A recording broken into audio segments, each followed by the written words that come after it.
In the outer reaches of the solar system, beyond the orbit of Neptune where sunlight arrives as little more than a whisper, a dark object moves through space with the patience of geological time. Atlas carries within its nucleus the frozen memory of another star, materials that condensed in a stellar nursery so distant that its light has not yet reached Earth after travelling for millions of years. The comet's surface, blackened by cosmic radiation over eons of wandering, absorbs the faint warmth of the sun, a star that did not witness its birth, did not spin the disk of dust from which it formed. This wanderer measures perhaps a kilometre across, a city-sized fragment of interstellar ice and rock that has travelled for millions of years through the cold between stars. Its journey began in a solar system whose planets formed from different dust,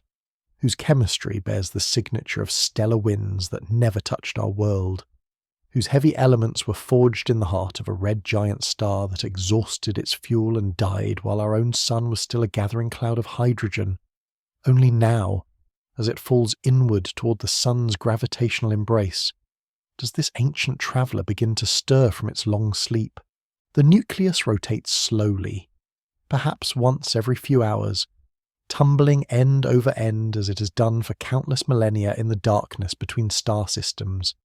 Each rotation reveals different patches of primordial ice water that froze when mammoths walked the Earth, carbon monoxide that condensed in temperatures colder than liquid nitrogen, methane that remembers the chemistry of worlds that never knew the touch of life. These substances lie locked within the comet's heart like fossils of another world's atmosphere, preserved in the ultimate freezer of interstellar space. Scientists studying its light signature find chemical markers that speak of stellar processes billions of years old, isotope ratios that whisper of nucleosynthesis in the heart of a star that died before our sun ignited its first nuclear flame. The deuterium to hydrogen ratio tells stories of cosmic ray bombardment during the long journey between stars. The carbon isotopes reveal the signature of stellar wind from an aging giant star, material blown into space when fusion could no longer support the star's outer layers against the pull of gravity. As 3I Atlas continues its inward fall, moving at 30 kilometers per second relative to the Sun, the solar wind begins its patient work of transformation. Charged particles streaming from the Sun at 400 kilometers per second, 1,000,000 times faster than Earth's swiftest winds encounter the comet's outer layers, beginning the slow alchemy that will soon paint the darkness with borrowed light. The process unfolds with the same inexorable rhythm that carved the Grand Canyon grain by grain, that lifted the Himalayas centimetre by centimetre. Only here, in the vastness between worlds, the sculpture is made of gas and dust, ephemeral as breath in winter air. The comet's trajectory, calculated with the precision that only gravity allows, carries it on a hyperbolic path that will never repeat in human memory or geological time. Unlike the familiar comets that return to our skies in predictable cycles, Halley's Comet every 76 years, Comet Hale-Bopp every 25 centuries, 3I Atlas follows a course that speaks of origins beyond the Sun's family. Its speed exceeds escape velocity by a comfortable margin. It moves too fast to be captured, too swift to become a permanent resident of our solar neighbourhood. This is a visit, not a homecoming, a brief encounter between strangers in the cosmic dark. The visitor's path carries it through regions of space that have witnessed the entire history of the solar system. It passes through zones where comets from the Oort cloud begin their million-year journeys toward the inner planets, where the sun's gravitational influence grows strong enough to bend the trajectories of wandering ice mountains. Here, in this realm of gravitational transitions, the boundary between what belongs to our star and what belongs to the galaxy blurs into mathematical abstractions that exist only in the minds of celestial mechanics. In observatories scattered across Earth's night side, from the high deserts of Chile to the volcanic peaks of Hawaii, astronomers track the visitor's approach with instruments sensitive enough to measure the whisper of starlight reflected from its surface. They find in its spectrum the chemical fingerprints of water older than the oldest rocks on Earth, carbon that condensed in the atmosphere of a red giant star whose planets, if they existed, were long ago consumed by their swelling sun. The nitrogen in 3I Atlas remembers the supernova explosions that seeded space with heavy elements, stellar deaths that occurred when the universe was young and galaxies were still learning how to spin. The comet carries within its frozen heart a library of stellar evolution, written in the language of atoms forged in nuclear fires that burned billions of years ago. Every molecule of water ice contains oxygen nuclei, created in the burning helium core of a massive star. Every grain of silicate dust holds silicon atoms forged when nuclear fusion converted neon into heavier elements in stellar furnaces hot enough to melt planets. This is matter that has travelled between the stars, carrying the chemical signature of stellar death and rebirth across distances that light takes millennia to cross. Yet mysteries linger in the data, questions that even the most precise measurements cannot answer with certainty. How long did this fragment of ice and rock wander in the darkness between stars before the sun's gravity drew it inward? Was it ejected from its birth system by the gravitational dance of giant planets? Or did the death of its parent star scatter it into the galactic void? What cataclysm or gentle gravitational nudge sent it on this journey across the spiral arm of the Milky Way? Through regions of space where the density of matter is so low that atoms are separated by distances larger than football fields, the comet itself holds these secrets locked in its nucleus. Stories that will only partially unfold as solar heating begins the process of sublimation in the weeks to come. The layers of ice that will soon boil away into space preserve a record of interstellar conditions that existed when woolly rhinoceros grazed in valleys that are now beneath city streets, when the last ice age locked vast quantities of Earth's water in continental glaciers. But the deeper layers, the core materials that formed in another stellar system, will likely remain frozen and hidden, carrying their secrets past Mars and back into the darkness beyond. The visitor approaches with the patience of cosmic time, its path as predictable as planetary motion, yet as unique as a fingerprint in the cosmic record. In a universe where most objects orbit in endless repetition, planets around stars, stars around galactic centers, galaxies in their slow gravitational waltz through expanding space, 3I Atlas traces a trajectory that speaks of beginnings and endings, of journeys that span the spaces between stars and connect the chemistry of distant worlds. Soon, very soon in astronomical terms, it will begin to shed its ancient ice into the solar wind, painting a temporary brushstroke of light across the darkness.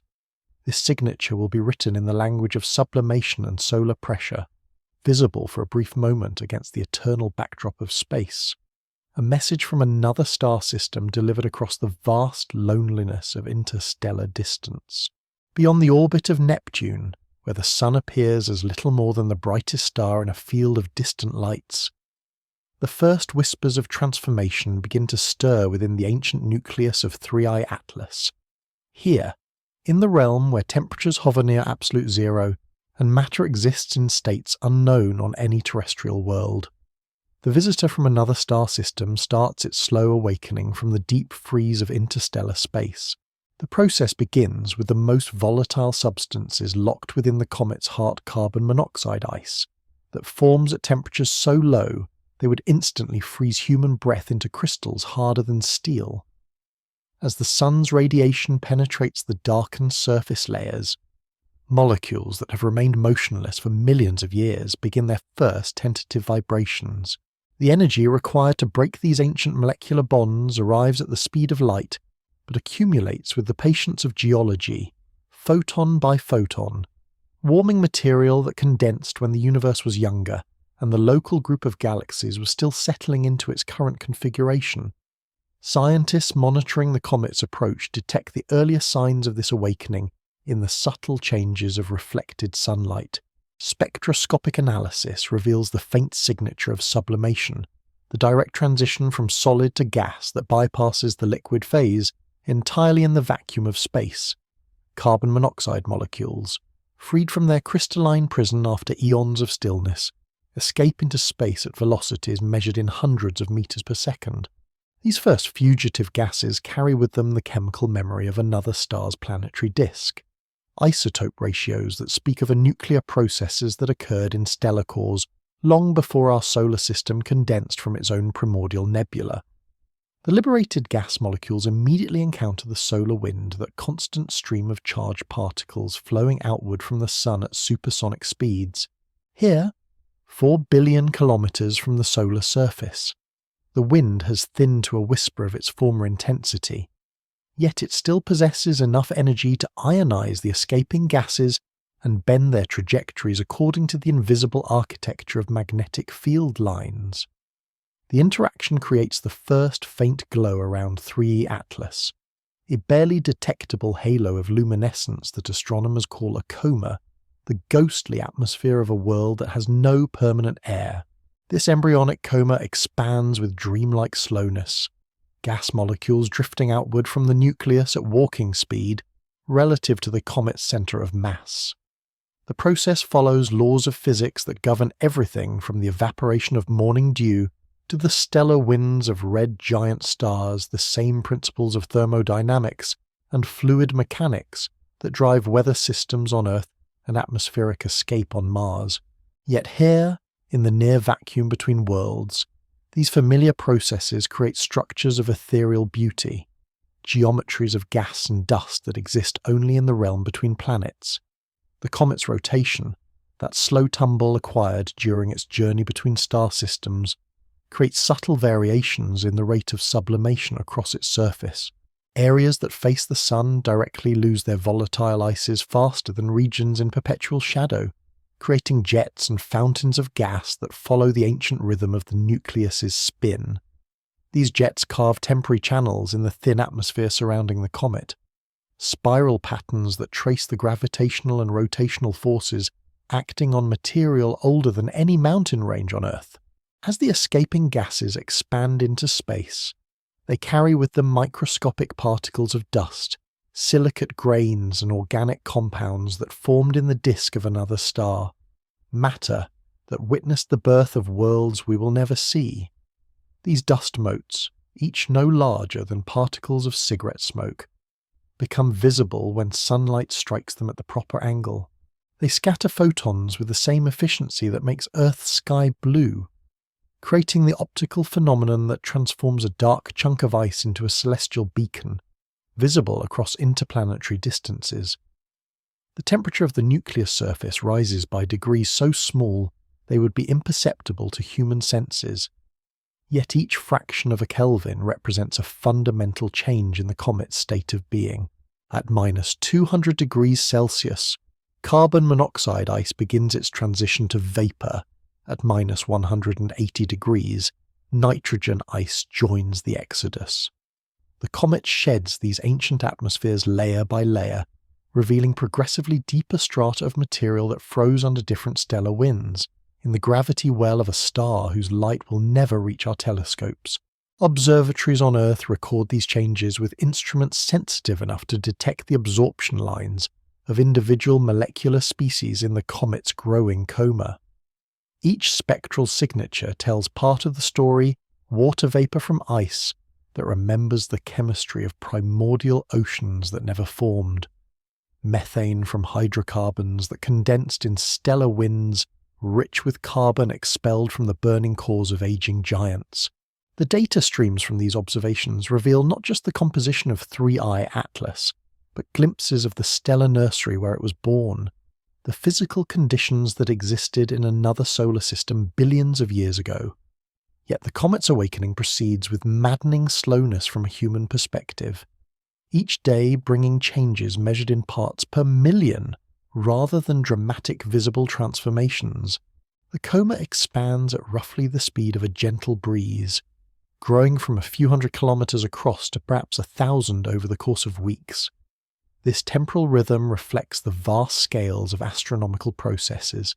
where significant events unfold over periods longer than human civilizations but shorter than the erosion of mountain ranges. The mystery of 3i Atlas deepens as more of its chemical signature becomes visible to Earth-based instruments. The ratios of different isotopes suggest a formation environment unlike anything in our local stellar neighborhood, possibly indicating birth in a region of the galaxy where different generations of stellar death and rebirth have enriched space with unusual combinations of heavy elements. The comet becomes a messenger not just from another star system, but potentially from a different epoch of galactic evolution, when the chemistry of star formation followed slightly different rules than those that governed the condensation of our own sun and planets.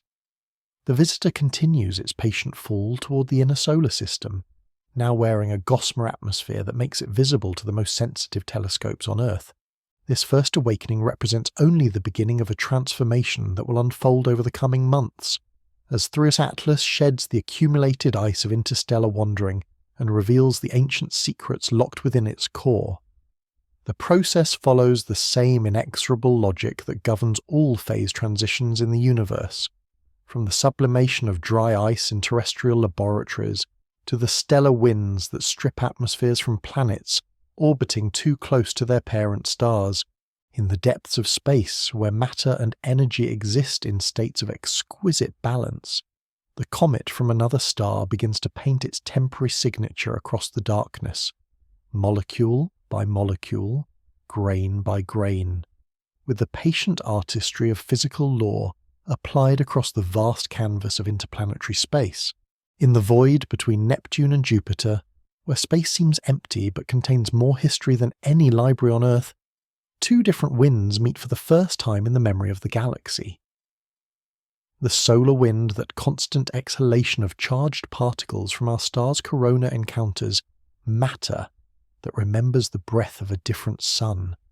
material that carries within its atomic structure the signature of nuclear fusion that occurred in stellar cores light years away and eons ago. The solar wind at this distance moves with diminished intensity compared to its fury in the inner solar system, yet it still races outward at velocities that dwarf the fastest storms on Earth. Protons and electrons,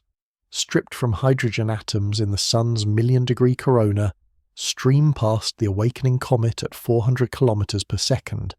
carrying with them the magnetic fingerprint of our star's rotating field lines. These particles have travelled for weeks to reach this distant realm, expanding and cooling as they flow through the increasing volume of space, yet they retain enough energy to fundamentally alter any matter they encounter. The gases escaping from 3i Atlas carbon monoxide, nitrogen, traces of water vapour older than the oldest fossils meet this solar wind with the inevitability of collision between different epochs of cosmic history. Each molecule of comet gas, liberated after millions of years of frozen stillness, suddenly encounters radiation and charged particles that originated in nuclear reactions occurring at 15 million degrees Celsius. The contrast embodies the vast temperature range of the universe, from the near absolute zero of interstellar space to the thermonuclear furnace at the heart of stars. When solar wind protons collide with molecules escaping from the comet's nucleus, they strip away electrons with the efficiency of cosmic chemistry, ionizing neutral gases and transforming them into a glowing plasma that responds to magnetic forces. Carbon monoxide becomes carbon monoxide ions, their electrical charge making them visible to instruments that detect the electromagnetic spectrum across wavelengths from radio to ultraviolet. This ionization process releases photons at specific frequencies, creating spectral lines that astronomers can identify with the precision of fingerprinting, each emission signature corresponding to a known atomic or molecular transition. The interaction creates phenomena that exist nowhere else in the solar system with quite the same character. The comet's growing coma becomes a laboratory for plasma physics, where gases from another stellar environment undergo transformation by the radiation pressure and magnetic fields of our own star. Sodium atoms, freed from dust grains that condensed in the atmosphere of a red giant star, glow with the same yellow wavelength that colours streetlights, creating a faint aureole around the comet's nucleus that telescopes can detect across billions of kilometres of space. Solar ultraviolet radiation, invisible to human eyes, but capable of breaking molecular bonds with surgical precision. Dissociates complex organic compounds that survive the journey between star systems. Methane molecules split into hydrogen and carbon radicals. Water vapor separates into hydrogen and hydroxyl groups, each fragmentation releasing stored chemical energy that has remained locked in molecular bonds since the comet's formation. These photodissociation products create their own spectral signatures, painting rainbow colors across instruments designed to decode the chemistry of distant worlds. The magnetic field lines carried by the solar wind begin to drape around the expanding coma like invisible silk, creating a magnetosphere in miniature around the visitor from interstellar space. This magnetic cocoon deflects some of the incoming solar wind, while allowing other particles to penetrate deeper toward the nucleus, establishing circulation patterns in the comet's thin atmosphere that follow the same principles governing weather systems on planets, but operate on scales and timescales utterly foreign to terrestrial experience. As the coma continues to expand, now reaching diameters comparable to small planets, it develops internal structure that reflects the complex interplay between solar radiation pressure and the comet's own gravitational field. Heavier molecules, those containing carbon, nitrogen, and oxygen atoms forged in the nuclear furnaces of massive stars, fall back toward the nucleus under their own weight, while lighter hydrogen atoms escape to space at velocities approaching several kilometers per second. This gravitational sorting creates atmospheric layers as distinct as those in Earth's stratosphere. Though composed of materials and existing under conditions that make terrestrial analogies seem quaint, the dust grains carried along with the escaping gases begin their own transformation under solar influence. Ultraviolet photons heat these microscopic particles to temperatures that would glow red hot if they existed in sufficient density, causing them to radiate thermal energy at infrared wavelengths that Earth-based telescopes can detect and analyze. The thermal signature reveals the composition and size distribution of dust that formed in another stellar system, providing clues about the physical processes that governed planet formation around a star we will never see. Observatories monitoring the comet's evolution detect subtle changes in the polarization of scattered sunlight, indicating that the dust grains possess preferred orientations imposed by the interaction between solar radiation pressure and the comet's weak gravitational field. This alignment creates optical effects similar to those that make Earth's sky blue and sunsets red, but operating under physical conditions so extreme that the familiar becomes alien.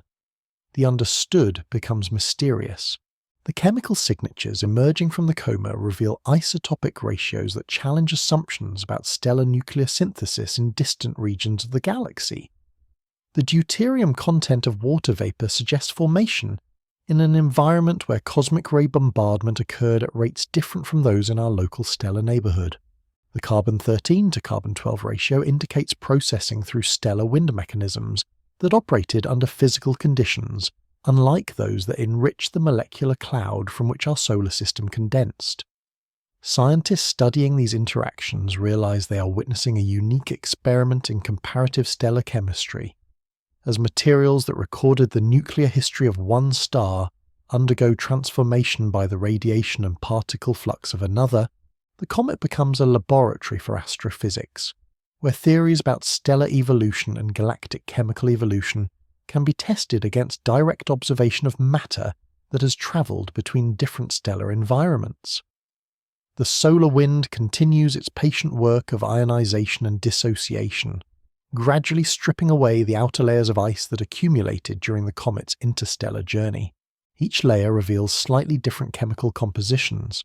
like tree rings that record not seasonal changes, but the varying conditions of interstellar space encountered during a journey that spanned millions of years and hundreds of light-years of galactic distance. Yet the fundamental mystery of 3I Atlas deepens rather than resolves as more data accumulates. The comet's response to solar heating follows patterns that suggest internal structure unlike any object previously studied, with volatile materials distributed through the nucleus in ways that speak of formation processes or evolutionary history that remain beyond the reach of current theoretical understanding. In the growing theatre of space around 3I Atlas, where solar radiation pressure begins to assert dominance over the comet's feeble gravity. The first visible brushstrokes of the tail begin to emerge against the stellar backdrop. This phenomenon unfolds with the same inexorable logic that governs the formation of river deltas and the erosion of coastlines. Yet here the medium is not water and sediment, but ionized gas and microscopic dust grains, sculpted by forces that operate across scales from atomic to planetary. The tail materializes not as a single coherent structure,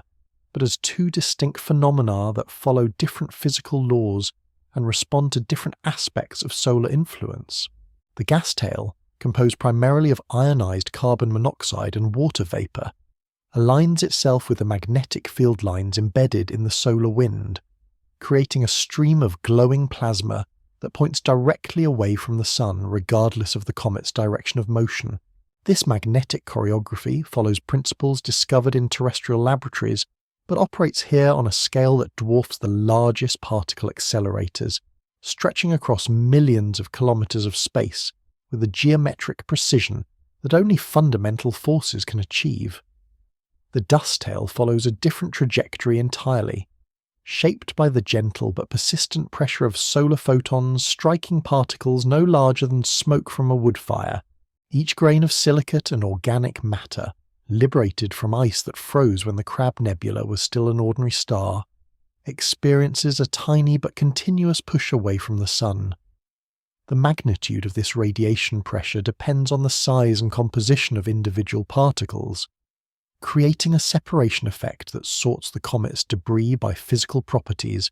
with the patience of geological processes and the precision of laboratory measurements. These microscopic architects of the comet's tail carry within their crystalline structure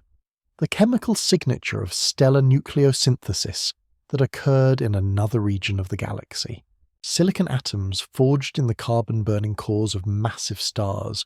iron nuclei created during supernova explosions that briefly outshone entire galaxies, magnesium ions that condensed from stellar wind enriched by the deaths of red giant stars. All of this stellar archaeology becomes visible as sunlight scatters from surfaces smaller than bacteria, yet carrying the accumulated wisdom of cosmic evolution. The spectroscopic analysis of light reflected from these dust grains reveals absorption features that correspond to mineral compositions unknown in meteorites that fall to Earth. The crystalline structure suggests formation temperatures and pressures that indicate condensation in an environment where stellar winds carry different proportions of heavy elements,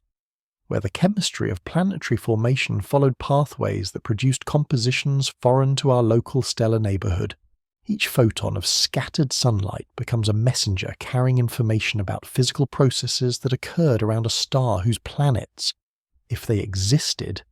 experienced geological evolution under the influence of different stellar radiation and different abundances of radioactive elements. As the tail continues to develop,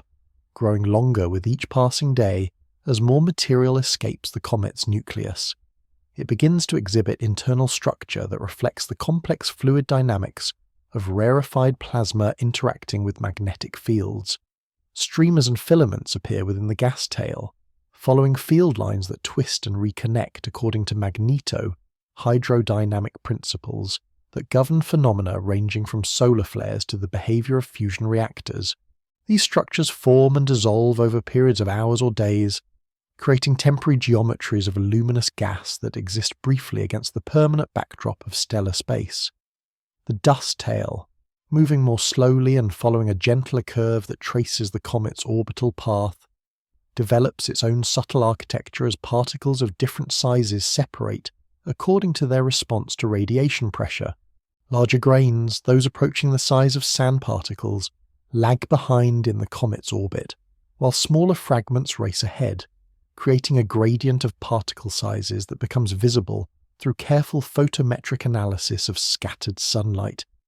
This gravitational and radiative sorting creates a natural laboratory for studying the size distribution of interstellar dust, providing insights into the physical processes that governed grain formation in the disk of an alien star. Observers on Earth notice that the tail's brightness varies with a periodicity that matches the comet's rotation, indicating that the nucleus expels material preferentially from specific regions that face the Sun during each rotation cycle. This non-uniform outgassing creates jets of gas and dust that sweep through space like lighthouse beams, painting spiral patterns in the coma and tail that preserve the memory of the nucleus's tumbling motion. The spiral structure, barely visible even in the most sensitive telescopic images, follows mathematical relationships that describe fluid flow in rotating systems, from tropical cyclones on Earth to the spiral arms of galaxies. The chemistry visible in the tail spectrum continues to reveal surprises that challenge theoretical models of comet composition and interstellar chemistry. Organic compounds appear that suggest formation in environments rich with carbon, expelled from asymptotic giant branch stars. Stellar atmospheres where carbon-to-oxygen ratios favour the production of complex hydrocarbons over the oxygen-rich silicates that dominate our solar system's rocky planets. These organic signatures hint at prebiotic chemistry that evolved under different stellar conditions, following reaction pathways that operated in molecular clouds enriched by different episodes of stellar death and rebirth. The tail's interaction with the interplanetary medium creates phenomena that exist at the intersection of plasma physics and celestial mechanics. Magnetic reconnection events, similar to those that trigger aurora on Earth and solar flares on the Sun, occasionally cause portions of the gas tail to disconnect entirely and drift away from the comet as independent plasma clouds. These disconnection events follow the same physical principles that govern magnetic storms in planetary magnetospheres, but operate here in the near vacuum of space, where particle densities are lower than the best laboratory vacuums, yet magnetic field strengths rival those in the cores of neutron stars. Earth-based observers tracking the tail's development notice that its brightness peaks not at visible wavelengths, but in the ultraviolet and infrared portions of the electromagnetic spectrum, regions where fluorescence from ionized gases and thermal emission from heated dust create the strongest signals. This spectral distribution reflects the fundamental quantum mechanical processes that govern light emission from atoms and molecules, the same transitions that create neon signs and laser light, but operating here under conditions of temperature and density that exist nowhere in human experience. The growing tail becomes a beacon visible across interplanetary distances, yet paradoxically composed of material so tenuous that its total mass would not fill a large building on Earth. This contradiction between visibility and substance reflects the vast scales of astronomical phenomena, where structures larger than planets can be composed of matter thinner than any earthly atmosphere, where light years of space can be bridged by phenomena that exist at the threshold of detectability. As 3 Atlas continues its approach toward the inner solar system, the tail that now streams behind it carries away forever some of the materials that recorded the chemistry and physical conditions of another stellar environment. Each gram of ice that sublimates, each dust grain that joins the expanding tail, represents the permanent loss of information about the comet's origin and history. The visitor from interstellar space gradually transforms itself from a repository of alien stellar chemistry into an active participant in our solar system's dynamics, its ancient ice becoming part of the solar wind that will eventually carry these molecules to the boundaries of heliospheric space and beyond. In the vastness between Mars and Jupiter, where the asteroid belt holds the scattered remnants of planetary formation in gravitational suspension, the influence of Jupiter begins to whisper across space to the approaching visitor from another star. This gravitational conversation operates at the speed of causality itself, following the curvature of space-time that Einstein revealed governs the architecture of the universe. Jupiter, with its mass 2.5 times greater than all other planets combined, creates distortions in the fabric of space that propagate outward like ripples in a cosmic pond, reaching across hundreds of millions of kilometers to gently adjust the trajectory of 3I Atlas. The mathematics describing this interaction reduce to equations that would fit comfortably on a single page, yet they encode forces capable of flinging comets into the outer darkness, or drawing them into collision courses with the Sun. Jupiter's gravitational field, weakened by distance but never entirely negligible, exerts a force on the comet measured in newtons so small they would barely register on the most sensitive laboratory scales. Yet sustained over months and applied across the vast distances of interplanetary space, this whisper of attraction accumulates into trajectory changes measurable in kilometers, alterations that will determine whether 3i Atlas approaches Mars closely enough for detailed observation, or passes at distances that render it merely another point of light moving against the stellar background. The comet's path bends with the mathematical precision that governs all orbital mechanics, following curves described by solutions to differential equations that have remained unchanged since Newton first glimpsed their elegant structure. These equations make no distinction between comets born in our solar system and visitors from interstellar space gravity, operates according to principles that transcend stellar boundaries, applying the same physical laws that governed the formation of galaxies to the motion of objects no larger than city blocks. The democracy of gravitational influence ensures that 3i Atlas, despite its alien origin, must obey the same celestial mechanics that dictate the positions of Jupiter's moons and the timing of planetary alignments. As the comet falls deeper into Jupiter's gravitational well, though still millions of kilometers from the giant planet's cloud tops, subtle changes begin to appear in its orbital elements. Those 6 numbers that completely specify the size, shape, and orientation of its trajectory through space. The semi-major axis shifts by fractions of an astronomical unit. The eccentricity changes by decimal places invisible to casual observation, but measurable by the precision instruments that track objects across interplanetary distances. These modifications accumulate like compound interest, small changes that multiply over time to produce significant alterations in the comet's ultimate destination. Jupiter's 4 largest moons, Io, Europa, Ganymede, and Callisto add their own gravitational signatures to the complex dynamical environment surrounding the gas giant. These worlds, each comparable in size to Earth's moon or the planet Mercury, create perturbations within perturbations, gravitational harmonics that influence the precise details of how Jupiter's field affects the approaching comet. The mathematics describing these multi-body interactions require computational methods that push the boundaries of numerical analysis, calculations that must account for the positions and velocities of multiple objects moving in 3-dimensional space under the influence of forces that operate across scales from meters to astronomical units. The Great Red Spot, that persistent storm larger than Earth that has raged in Jupiter's atmosphere for centuries, serves as a visual reminder of the immense energies contained within the giant planet's roiling interior. The heat generated by Jupiter's continued gravitational contraction, the slow collapse that began when the planet formed from the solar nebula 4.5 billion years ago, drives atmospheric dynamics that create wind speeds exceeding those of the most violent terrestrial hurricanes. This internal energy source makes Jupiter a miniature star that never quite achieved the mass necessary to ignite nuclear fusion, a failed sun whose gravitational influence nonetheless shapes the architecture of the outer solar system. The comet's interaction with Jupiter's magnetosphere, that vast bubble of charged particles trapped by the planet's magnetic field,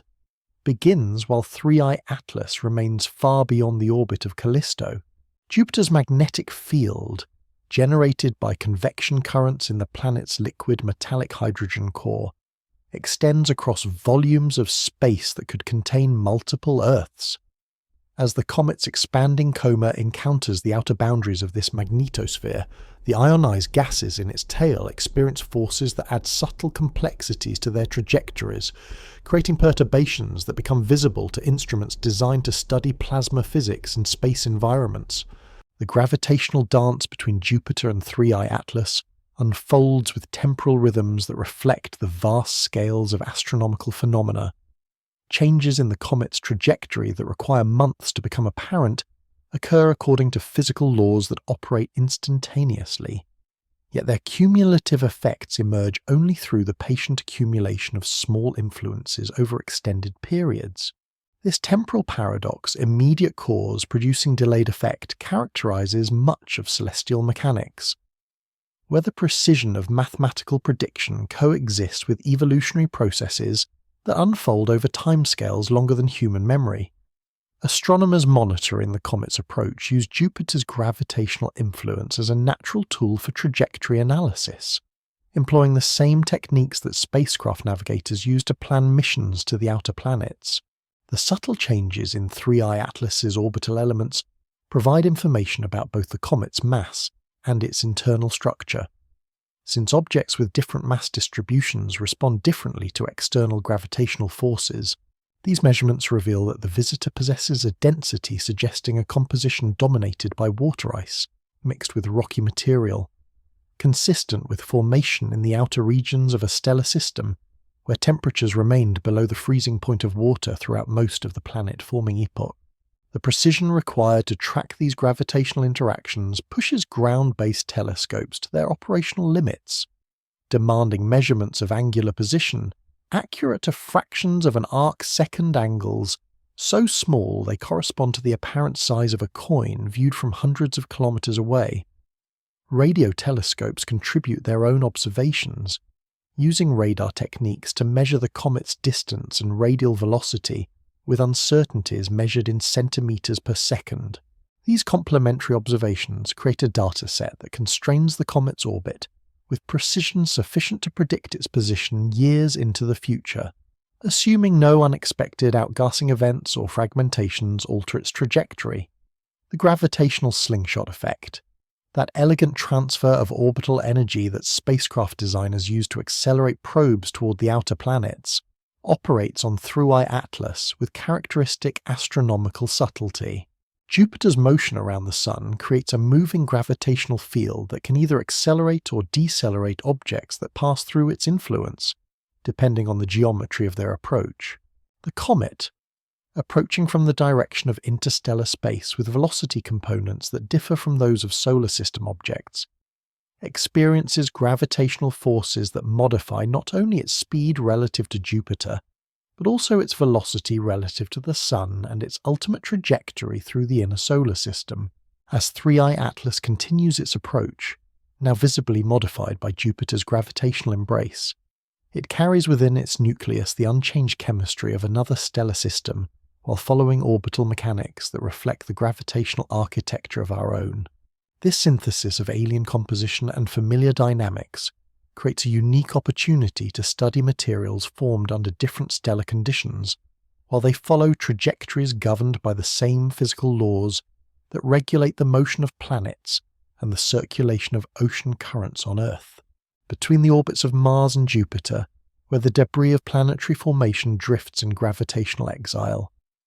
3I Atlas enters the asteroid belt with the patience of geological time. This region of space, imagined by popular culture as a dense minefield of tumbling rocks, reveals itself in reality as a realm of profound emptiness, punctuated by isolated fragments that carry within their battered surfaces the memory of the solar system's violent youth. The largest asteroids, worlds like Ceres and Vesta that nearly achieved planetary status before Jupiter's gravity stirred the region into perpetual chaos, orbit in stately solitude separated by distances that spacecraft can cross for months without encountering anything larger than dust motes.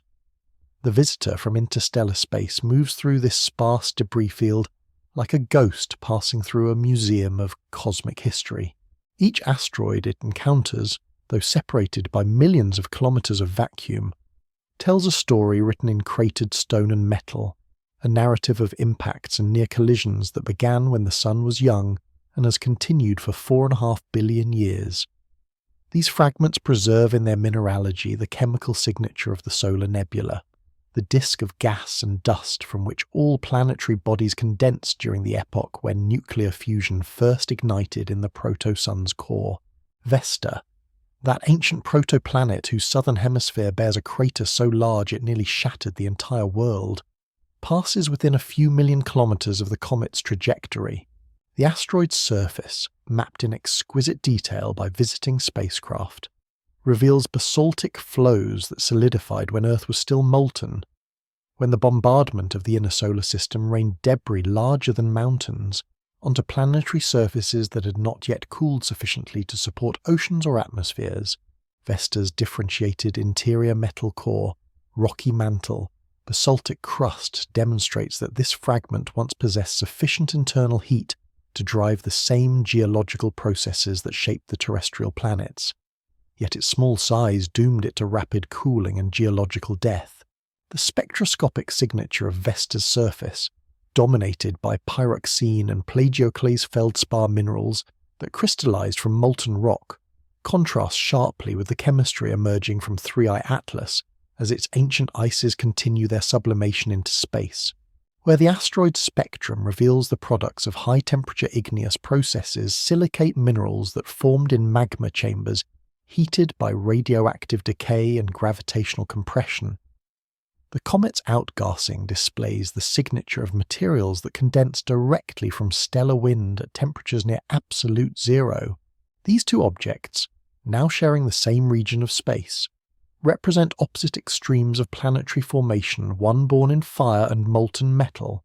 the other assembled from ice and organic compounds in the frozen outer reaches of a stellar system. Ceres, the largest object in the asteroid belt and the only one massive enough to achieve hydrostatic equilibrium and qualify as a dwarf planet, presents an even more intriguing comparison with the interstellar visitor. Recent observations have revealed that Ceres possesses a subsurface ocean beneath its rocky crust, liquid water that has remained unfrozen for billions of years due to heat generated by radioactive decay and tidal flexing. This hidden ocean, more voluminous than all of Earth's surface waters combined, may represent one of the most promising environments for life in the outer solar system.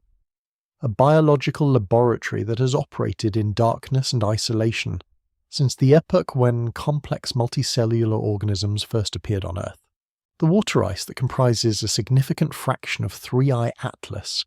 carries isotopic signatures that differ subtly but measurably from the water locked within Ceres and other asteroid belt objects. The deuterium to hydrogen ratio in the comet's sublimating ice reflects the physical conditions that existed in another stellar system during the epoch of planetary formation, providing a comparative sample of primordial water that condensed under different stellar radiation conditions and cosmic ray bombardment rates. These isotopic differences, measured in parts per thousand, encode information about stellar nucleosynthesis and galactic chemical evolution that spans millions of years and hundreds of light-years of space. As 3I Atlas continues its traverse through the asteroid belt, its growing coma and tail interact with a tenuous dust environment that permeates this region of space. Microscopic particles, ejected from asteroid surfaces by micrometeorite impacts and solar wind sputtering, create an interplanetary medium so rarefied that its density falls far below the best laboratory vacuums, yet sufficiently populated to affect the propagation of the comet's outgassing through subtle collisional processes. The collision cross-sections involved in these interactions operate on scales measured in square nanometers, yet accumulated over millions of cubic kilometers of space, they create detectable modifications in the comet's spectroscopic signature. The asteroid Psyche, that metallic world composed primarily of iron and nickel that may represent the exposed core of a disrupted protoplanet, reflects sunlight with the distinctive spectral characteristics of metallic surfaces polished by eons of micrometeorite bombardment.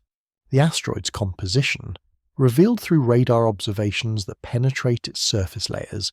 suggests that this object once resided within the interior of a much larger body that possessed sufficient mass to undergo complete differentiation into core, mantle, and crust before some catastrophic collision stripped away its rocky exterior. Psyche now orbits as a naked planetary core, its metallic surface providing a window into processes that normally remain hidden beneath thousands of kilometers of rock. The gravitational perturbations caused by these asteroid encounters, though individually negligible, accumulate over the months-long traverse through the belt to produce measurable changes in 3I Atlas's trajectory. Each close approach, defined in asteroid belt terms as passage within several million kilometers, adds its small contribution to the comet's evolving orbital elements. The mathematical description of these multi-body interactions requires numerical integration techniques that account for the positions and masses of hundreds of significant asteroids, creating computational challenges that push the boundaries of celestial mechanics modeling. Trojans, Those asteroids that share Jupiter's orbit by residing at the gravitationally stable Lagrange point 60 degrees ahead of and behind the giant planet, create their own subtle influences on objects passing through their orbital resonances, these gravitational sweet spots, where the combined influence of Jupiter and the Sun creates stable equilibrium positions, trap not only asteroids but also dust particles and occasionally cometary debris, creating reservoirs of material that date to the solar system's formation epoch. The Trojan asteroids serve as fossils of the planet formation process,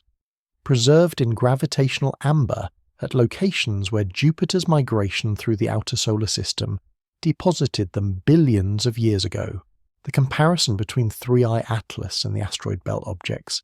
it now moves among reveals fundamental differences in formation environments and evolutionary histories.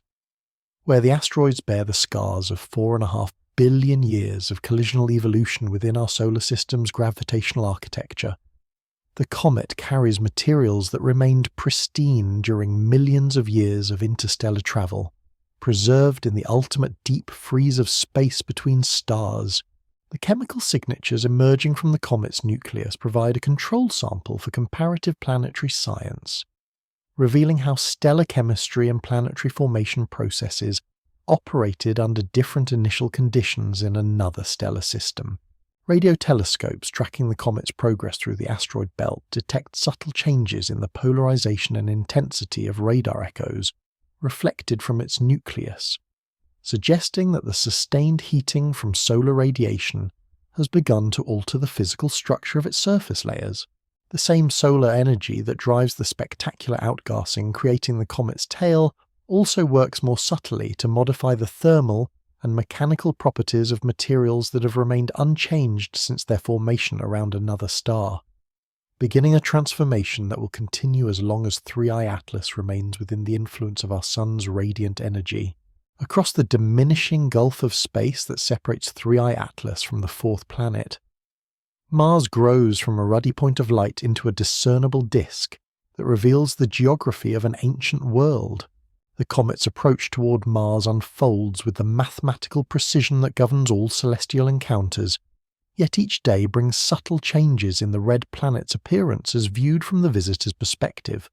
transformations that reflect both the comet's motion through space and the slow rotation of Mars beneath its thin carbon dioxide atmosphere. The planet's distinctive rust-coloured hue, visible even through small telescopes on Earth, emerges from iron oxides that coat much of its surface, the chemical signature of water that once flowed in rivers and pooled in lakes across landscapes that now lie desiccated under skies too thin to support liquid water at most elevations. This oxidized iron, spread across continents larger than Earth's land masses, preserves in its crystalline structure the memory of an epoch when Mars possessed a thicker atmosphere and more temperate climate, when the greenhouse effect of carbon dioxide and water vapour created surface conditions that might have supported the chemistry of life. As Mars expands in the comet's view, the planet's topographical extremes become apparent through the play of sunlight and shadow across its rotating surface. Olympus Mons, that volcanic mountain 3 times taller than Everest, and broad enough to span the distance from London to Paris, casts shadows that creep across the Tharsis Plateau with the patient rhythm of planetary rotation. This extinct volcano, built by eruptions that continued sporadically for billions of years, represents the accumulated result of hotspot volcanism operating on a world without plate tectonics, where rising mantle plumes could build single volcanic edifices to heights impossible on more geologically active planets. The Great Canyon system of Valles Marineris, stretching across nearly a quarter of Mars's circumference, reveals itself as a scar that makes Earth's Grand Canyon appear modest by comparison. This vast rift system, carved by tectonic forces that split the planet's crust during its geological youth, extends deeper than the height of Mount Everest and could swallow the entire Mediterranean Sea with room to spare. The canyon walls expose geological strata that record billions of years of Martian history, layers of volcanic rock, impact breccia, and sedimentary deposits that chronicle epochs when the planet's climate and geological activity differed dramatically from present conditions. The polar ice caps, visible as brilliant white patches that wax and wane with Mars's seasons, consist primarily of frozen carbon dioxide with underlying deposits of water ice that may contain more H2O than exists in all of Earth's surface fresh water. These polar reservoirs represent the remnants of ancient Martian atmospheres, carbon dioxide and water vapor that condensed during periods of climate change and now lie locked in permanent cold storage at temperatures that would instantly freeze human breath. The seasonal sublimation and condensation of carbon dioxide at the polar caps drives atmospheric pressure changes that create planet-wide dust storms and modify the dynamics of the thin Martian atmosphere. Spectroscopic analysis of sunlight reflected from Mars's surface reveals mineral compositions that tell stories of aqueous alteration, chemical processes that required liquid water to operate over extended periods, clay minerals detected from orbit and confirmed by surface rovers, indicate environments where water remains stable long enough for complex weathering reactions to alter basaltic bedrock into hydrated silicates. These clay deposits, concentrated in geological formations that date to Mars's earliest epochs, suggest that the planet once possessed not merely transient water, but stable aqueous environments that persisted for millions or perhaps hundreds of millions of years. The two small moons of Mars, Phobos and Deimos, orbit their parent planet with periods measured in hours, rather than the weeks or months characteristic of larger planetary satellites. These irregularly shaped objects, each no larger than a city and bearing the heavily cratered surfaces typical of captured asteroids, race around Mars at altitudes so low that Phobos completes 3 orbits during each Martian day. The rapid orbital decay of Phobos, caused by tidal friction that robs energy from its motion, ensures that this moon will eventually either crash into Mars or break apart to form a temporary ring system within the next 50 million years. As 3i Atlas approaches its closest point to Mars, now only weeks away, the gravitational interaction between the two objects becomes strong enough to produce measurable effects on both bodies. The comet's trajectory bends slightly under Mars's influence, though the red planet's mass, only 11% that of Earth, creates perturbations far more subtle than those produced by Jupiter's gravitational dominance. These small deflections accumulate over time according to the mathematics of orbital mechanics, potentially altering the comet's ultimate path through the inner solar system by amounts that will become significant only over periods measured in months or years. The Martian atmosphere, though tenuous compared to Earth's gaseous envelope, possesses sufficient density to create detectable interactions with the outer regions of 3i Atlas's expanding coma. At altitudes where the comet's gas cloud extends closest to Mars, atmospheric molecules experience collisions with particles escaping from the visitor's nucleus, creating brief fluorescent events that release photons at wavelengths characteristic of carbon dioxide and nitrogen excited to higher energy states. These collisional processes, occurring in near-vacuum conditions that exist nowhere in Earth's atmosphere, provide insights into plasma physics and molecular dynamics under extreme conditions. The Martian magnetosphere, unlike Earth's global magnetic field generated by a liquid iron core, consists of localized magnetic anomalies preserved in crustal rocks from an epoch when the planet possessed a more Earth-like magnetic dynamo. These fossil magnetic fields, detected by orbiting spacecraft as patches of enhanced magnetic field strength, interact weakly with the ionized components of the comet's tail, creating perturbations that become visible to instruments designed to study space plasma physics. The interaction reveals information about both the comet's gas production rate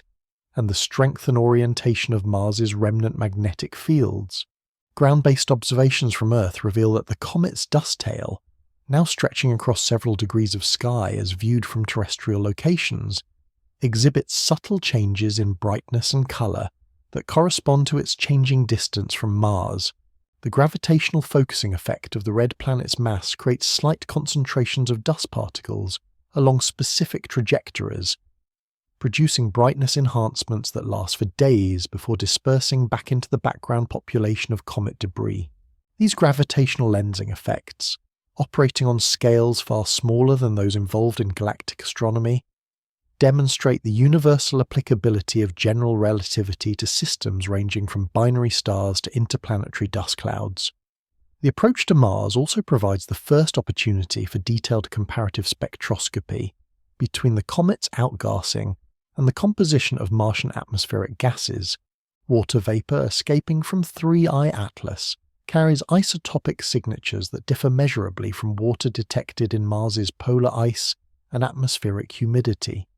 indicating that the two objects formed in stellar environments with different deuterium abundances and different exposure to cosmic ray bombardment. These isotopic differences, though measured in parts per thousand,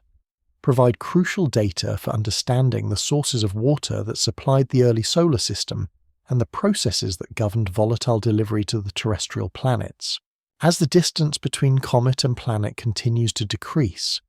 both objects prepare for a gravitational encounter that represents the closest approach between materials from different stellar systems that has occurred in the inner solar system within recorded history. The interaction will unfold over periods measured in days but will influence the trajectories and evolution of both objects for years to come,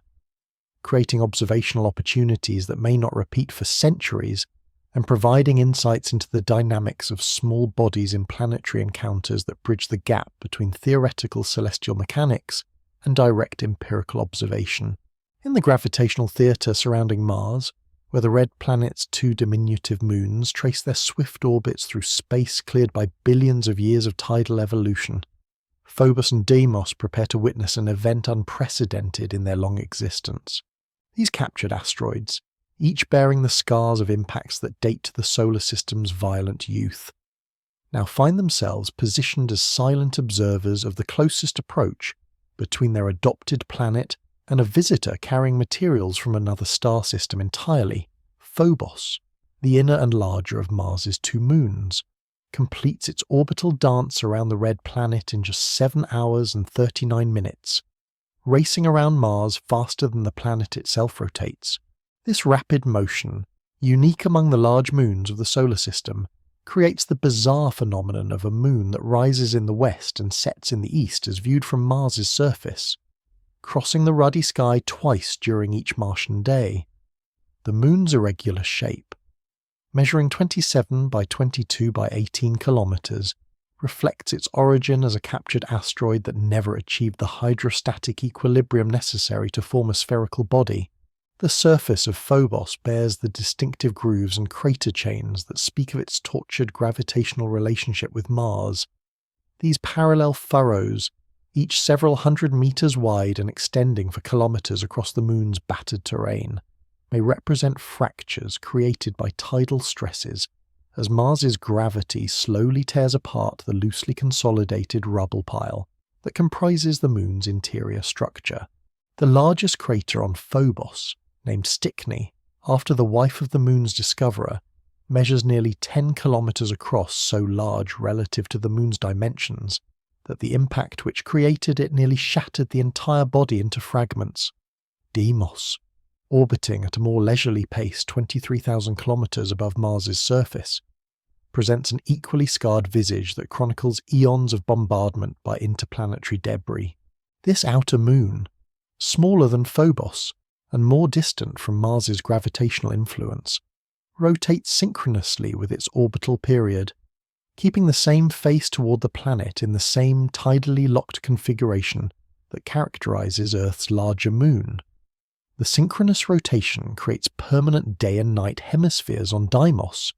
with the Mars-facing side experiencing constant illumination from light reflected off the planet's rust-colored surface. The composition of both moons, revealed through spectroscopic analysis of reflected sunlight, closely matches that of carbonaceous chondrite meteorites, primitive rocky bodies rich in carbon compounds and hydrated minerals that formed in the cooler outer regions of the early solar system. This chemical similarity to outer solar system asteroids supports the hypothesis that Phobos and Deimos represent captured objects that originally orbited the Sun in the asteroid belt, before gravitational perturbations altered their trajectories and brought them within Mars's sphere of influence.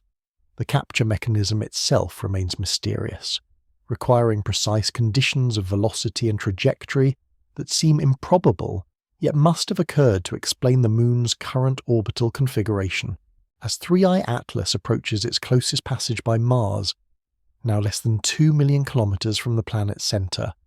the gravitational interaction between the three bodies creates a complex dynamical system that challenges the computational methods of celestial mechanics. The comet's trajectory, already modified by encounters with Jupiter and passage through the asteroid belt, undergoes additional perturbations as Mars's gravity field pulls it into a hyperbolic encounter that will sling the visitor past the planet and toward the inner solar system. These gravitational forces operate with mathematical precision, yet their cumulative effects create chaotic sensitivity to initial conditions that makes long-term trajectory prediction increasingly uncertain. The moons themselves experience subtle perturbations in their orbits, as the comet's gravitational field, though weak, adds its influence to the complex tidal environment surrounding Mars. Phobos, already spiraling slowly inward due to tidal friction that dissipates orbital energy as heat within the Moon's interior, experiences minor changes in its orbital decay rate as the passing comet creates temporary modifications in the local gravitational gradient. These perturbations, measurable only through precise timing of the Moon's orbital period, accumulate over years to produce detectable changes in Phobos's position relative to surface features on Mars. The comet's expanding coma, now reaching diameters comparable to terrestrial continents, extends far enough from the nucleus to interact gravitationally with the Martian satellite system. Gas molecules escaping from 3I Atlas at velocities of several kilometers per second create an extended atmosphere around the comet that responds to the gravitational influences of both Mars and its moons. This tenuous gas envelope, with densities billions of times lower than Earth's atmosphere, nonetheless possesses sufficient extent to experience tidal effects that stretch and compress the coma in response to the varying gravitational gradients encountered during the close approach. From the perspective of hypothetical observers stationed on Phobos or Deimos, the approaching comet would appear as a fuzzy star gradually brightening against the stellar background, its tail becoming visible as a ghostly streamer of light that grows longer and more prominent as 3I Atlas sheds increasing quantities of ancient ice into the solar wind. The tail's orientation, always pointing away from the sun regardless of the comet's direction of motion, creates geometric configurations that change daily as the comet, Mars, and the moons move through their complex orbital choreography. The radar characteristics of the Martian moons, revealed through Earth-based observations and measurements by Mars-orbiting spacecraft, indicate internal structures dominated by void spaces and loose rubble rather than solid rock. This high porosity, typical of asteroids that formed through accretion of smaller bodies rather than differentiation from molten material, makes both Phobos and Deimos vulnerable to disruption by gravitational forces that would leave more consolidated bodies unaffected. The passing comet, though lacking sufficient gravitational influence to threaten the Moon's structural integrity, creates detectable changes in their radar reflection properties as tidal forces subtly compress and expand the void spaces within their interiors. Spectroscopic monitoring of both moons during the comet's approach reveals no detectable changes in their surface composition, confirming theoretical predictions that the interaction energies involved remained far below the thresholds necessary to alter mineral structures or trigger outgassing from any volatile materials that might exist within the moon's interiors. The chemical stability of Phobos and Deimos throughout this gravitational encounter demonstrates the resilience of small rocky bodies to all but the most extreme perturbations, a characteristic that has allowed asteroids and comets to preserve primordial materials essentially unchanged for billions of years. The orbital mechanics governing this three-body encounter follow the same mathematical principles that describe binary star systems, planetary ring dynamics, and the formation of galaxy clusters, yet operate here on scales that make direct observation and measurement possible with existing technology. The precision of gravitational theory, validated through centuries of solar system observations, predicts the outcome of this encounter with accuracies measured in kilometers and seconds, demonstrating the universality of physical laws that govern phenomena ranging from subatomic particles to cosmological structures. As the moment of closest approach draws near, the Martian system prepares to experience the gravitational signature of materials that formed around another star, a brief encounter between objects that represent different epochs of galactic evolution and stellar chemistry. The moons of Mars, themselves relics of the early solar system's chaotic dynamics, serve as witnesses to this meeting between ancient travelers, their scarred surfaces recording through gravitational memory the passage of a visitor that carries within its nucleus the chemical fingerprints of stellar processes that operated when the galaxy was younger, and star formation followed different patterns than those that govern the current epoch of cosmic evolution. Above the ancient riverbeds and dried lakeshores of Mars, where evidence of vanished waters lies etched in stone like fossilized memories of a more temperate world, the planet's gossamer atmosphere holds within its thin embrace traces of the hydrological cycle that once transformed this world into something resembling Earth. The atmospheric pressure on Mars, barely 1% that of Earth's sea level environment, creates conditions where water can exist as liquid only in the deepest valleys and only during the warmest parts of the Martian summer.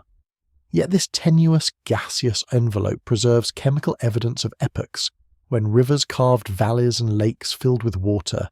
deep enough to support sedimentary processes that operated for millions of years. The composition of Mars's atmosphere, dominated by carbon dioxide with traces of nitrogen, argon, and water vapor, tells the story of atmospheric evolution that began when the planet possessed a thicker gaseous envelope capable of supporting liquid water at its surface. Isotopic ratios of atmospheric gases reveal the signature of preferential loss of lighter isotopes to space, a process that occurs when solar ultraviolet radiation dissociates water molecules in the upper atmosphere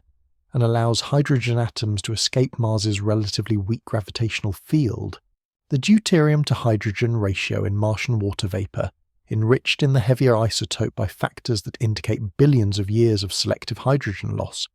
provides a quantitative measure of how much water the planet has lost to space since its formation. Seasonal variations in atmospheric composition create global changes that would be immediately apparent to any hypothetical observer stationed on the planet's surface. During the Northern Hemisphere's winter, carbon dioxide condenses at the polar ice cap in quantities sufficient to reduce global atmospheric pressure by nearly 30%, creating the most dramatic seasonal pressure changes known in the solar system. This massive redistribution of atmospheric mass drives wind systems that can generate planet-wide dust storms, events so extensive they obscure the entire planetary surface for months and can be observed from Earth-based telescopes as temporary changes in Mars's overall brightness and colour. The water vapour content of Mars's atmosphere, though measured in parts per million rather than the percentages that characterise Earth's humidity, fluctuates with seasons and locations in patterns that reflect the complex interactions between surface ice deposits, atmospheric circulation, and the sublimation of water from permafrost layers that may extend to depths of several kilometres below the surface. Morning fogs form in Martian valleys when overnight cooling allows water vapour to condense into ice crystals, creating atmospheric phenomena that superficially resemble terrestrial weather but operate under physical conditions so extreme that the familiar processes of meteorology take on alien characteristics. As 3I Atlas approaches its closest passage by Mars, now mere days away from the encounter, the interaction between the comet's expanding coma and Mars's thin atmosphere begins to produce detectable effects that provide insights into both objects' physical properties.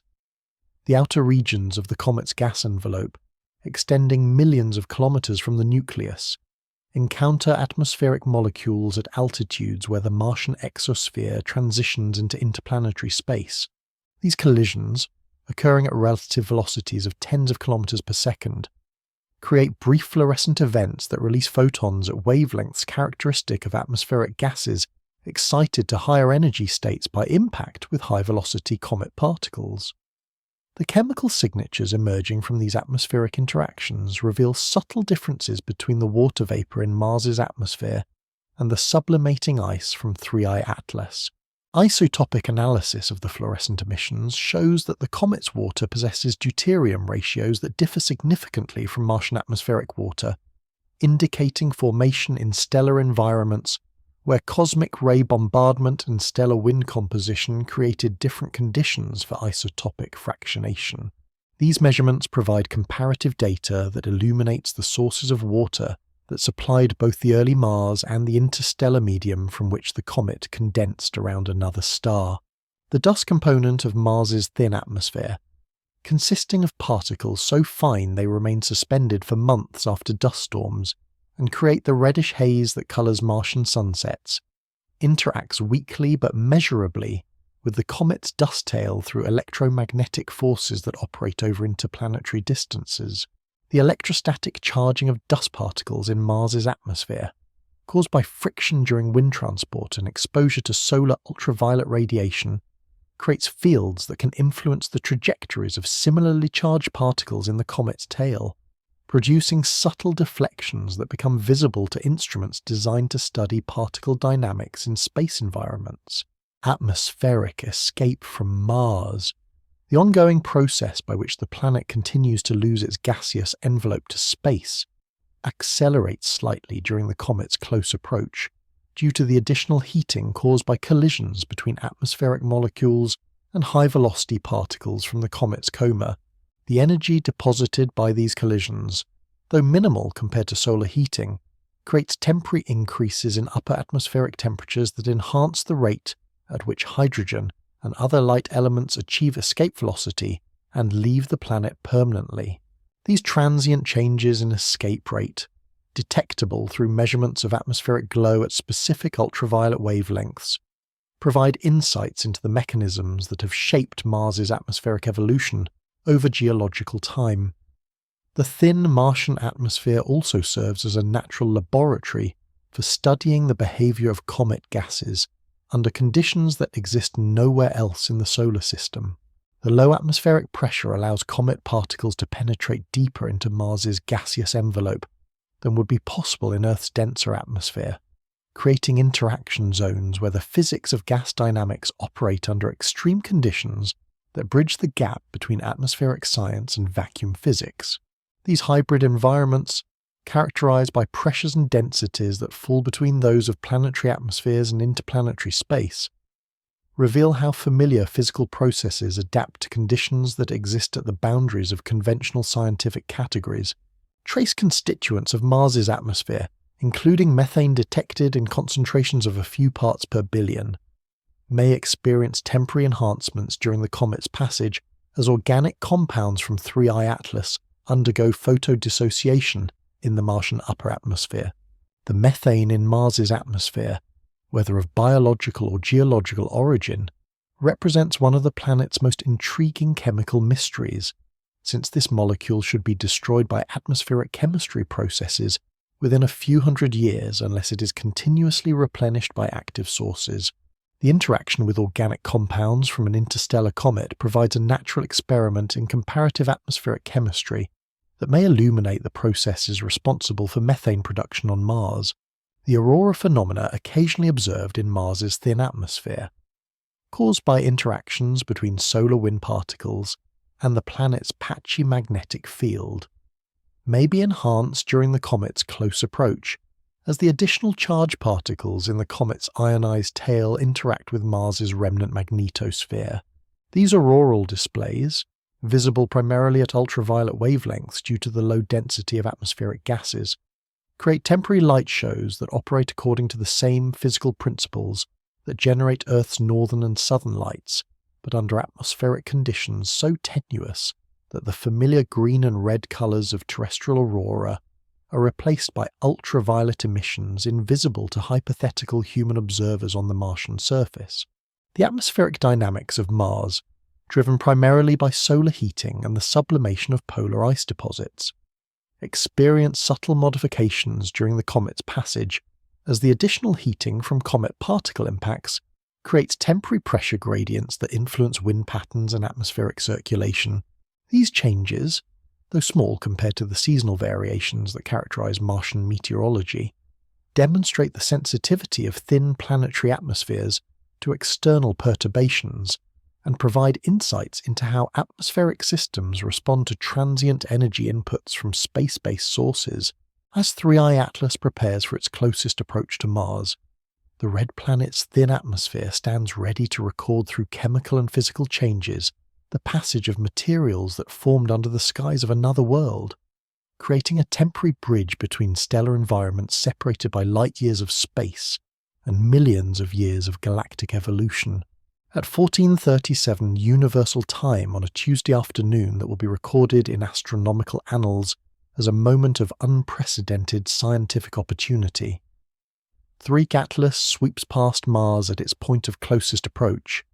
the two objects separated by a distance of 1.84 million kilometers, less than 5 times the span between Earth and its moon,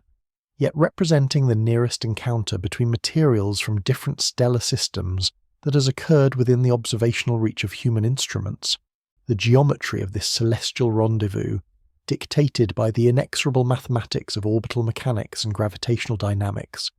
creates viewing angles and measurement opportunities that will not repeat for millennia, if ever, given the hyperbolic trajectory that will carry the interstellar visitor beyond the gravitational boundaries of our solar system and back into the cosmic dark. The relative velocity between comet and planet at closest approach measures 23.7 kilometers per second, a speed that reflects the visitor's interstellar origins and its trajectory through gravitational fields that have accelerated it toward the inner solar system. This velocity, nearly 70 times faster than a rifle bullet, represents the vector sum of the comet's original motion through galactic space and the gravitational acceleration imparted by the Sun's influence during its inbound journey. At such speeds, the encounter unfolds with temporal rhythms that compress months of approach into hours of closest interaction, creating observational windows that demand precise coordination between Earth-based telescopes and spacecraft positioned throughout the solar system. From Mars's perspective, the comet appears to sweep across the sky with angular velocity measured in arcminutes per hour, fast enough that its motion would be apparent to hypothetical observers on the planet's surface watching through telescopes, yet slow enough that detailed spectroscopic observations can track changes in the comet's outgassing as it responds to the varying gravitational and thermal environment of the encounter. The comet's tail, now stretching across more than 10 degrees of sky as viewed from Mars, exhibits subtle changes in brightness and structure that reflect the complex interplay between solar radiation pressure, the comet's own gas production, and the gravitational influence of the red planet's mass. The gravitational interaction between the two objects creates tidal forces that, though weak compared to those experienced by bodies in close binary star systems, nonetheless produce measurable effects on the comet's nucleus and extended atmosphere. The differential gravitational pull between the side of the comet facing Mars and the side facing away creates stresses that may trigger changes in the outgassing rate, as the nucleus responds to forces it has not experienced since leaving its birth stellar system millions of years ago. These tidal effects operate according to the same physical principles that drive volcanic activity on Jupiter's moon Io, and create the twice-daily ocean tides on Earth. But here they act on a body composed primarily of ice and dust rather than rock and magma. Seismic monitoring stations on Mars, originally designed to detect Marsquakes and meteorite impacts, record subtle vibrations that may result from the gravitational influence of the passing comet. These signals, buried in data that require sophisticated analysis to separate from background noise caused by thermal expansion of surface rocks and atmospheric pressure variations, represent the first attempt to detect gravitational effects through seismology on a planet other than Earth. The amplitude of any comet-induced seismic signals would be extraordinarily small, requiring signal processing techniques that push the boundaries of current geophysical instrumentation, yet their detection would provide unprecedented insights into both Mars's internal structure and the comet's mass distribution. Radio telescopes on Earth, working in coordination with spacecraft positioned throughout the solar system, conduct simultaneous observations that create an interferometric baseline stretching across interplanetary distances. This distributed observatory, with resolution capabilities that exceed those of any single instrument, maps the structure of the comet's coma and tail with precision sufficient to detect changes occurring over timescales of hours as the encounter reaches its climax. The data streams from these observations, transmitted across space at the speed of light, create computational challenges that require supercomputing resources to process and analyze in near real time. The comet's dust tail, sculpted by radiation pressure from sunlight and charged particle impacts from the solar wind, exhibits temporary focusing effects as Mars's gravitational field creates slight concentrations of particles along specific trajectories. These gravitational lensing phenomena, operating on scales far smaller than those involved in cosmological observations of distant galaxies, nonetheless demonstrate the universal applicability of general relativity to systems ranging from interplanetary dust clouds to galactic clusters. The focusing effects create temporary brightness enhancements in the tail that persist for several hours before dispersing back into the background population of comet debris. Spectroscopic analysis during closest approach reveals the most detailed chemical inventory yet obtained of materials from another stellar system. The high-resolution spectra show absorption and emission lines corresponding to molecular species that formed under stellar radiation conditions, different from those in our local galactic neighborhood, providing insights into stellar nucleosynthesis and chemical evolution processes that operated when different populations of stars dominated the local stellar environment. Water molecules escaping from the comet's nucleus carry isotopic signatures that encode information about cosmic ray bombardment rates and stellar wind composition in the interstellar medium through which 3I Atlas travelled during its journey between star systems. The encounter provides the first opportunity for comparative measurements of gravitational effects on cometary outgassing, as the comet's response to Mars's gravitational field can be compared with theoretical predictions and previous observations of solar system comets in similar circumstances. The rate of gas production from the nucleus, measured through monitoring of specific spectral lines, shows variations that correlate with the changing gravitational gradient as the comet follows its hyperbolic trajectory past the planet. These variations, though subtle, provide information about the internal structure and mechanical properties of cometary nuclei that cannot be obtained through remote observations alone. Mars-orbiting spacecraft, positioned to observe the encounter from close range, detect changes in the planet's exospheric properties as the comet's extended coma interacts with the outermost regions of the Martian atmosphere. The collision cross-sections involved in these interactions, though operating at molecular scales, accumulate over the vast volumes of space involved to create detectable modifications in atmospheric composition and temperature structure. These changes, temporary and subtle, nonetheless provide insights into atmospheric escape processes and the response of planetary exospheres to transient external perturbations. The magnetic field measurements conducted by spacecraft throughout the Mars system reveal complex interactions between the comet's ionized tail and the remnant magnetic fields preserved in Mars's crustal rocks. These fossil magnetic anomalies, relics of an epoch when Mars possessed a global magnetic dynamo similar to Earth's, create localized distortions in the interplanetary magnetic field that influence the trajectory of charged particles in the comet's tail. The resulting magnetic signatures, recorded at multiple locations throughout the encounter, provide information about both the comet's plasma production rate and the strength and orientation of Mars's ancient magnetic field. As the moment of closest approach passes and the distance between comet and planet begins to increase,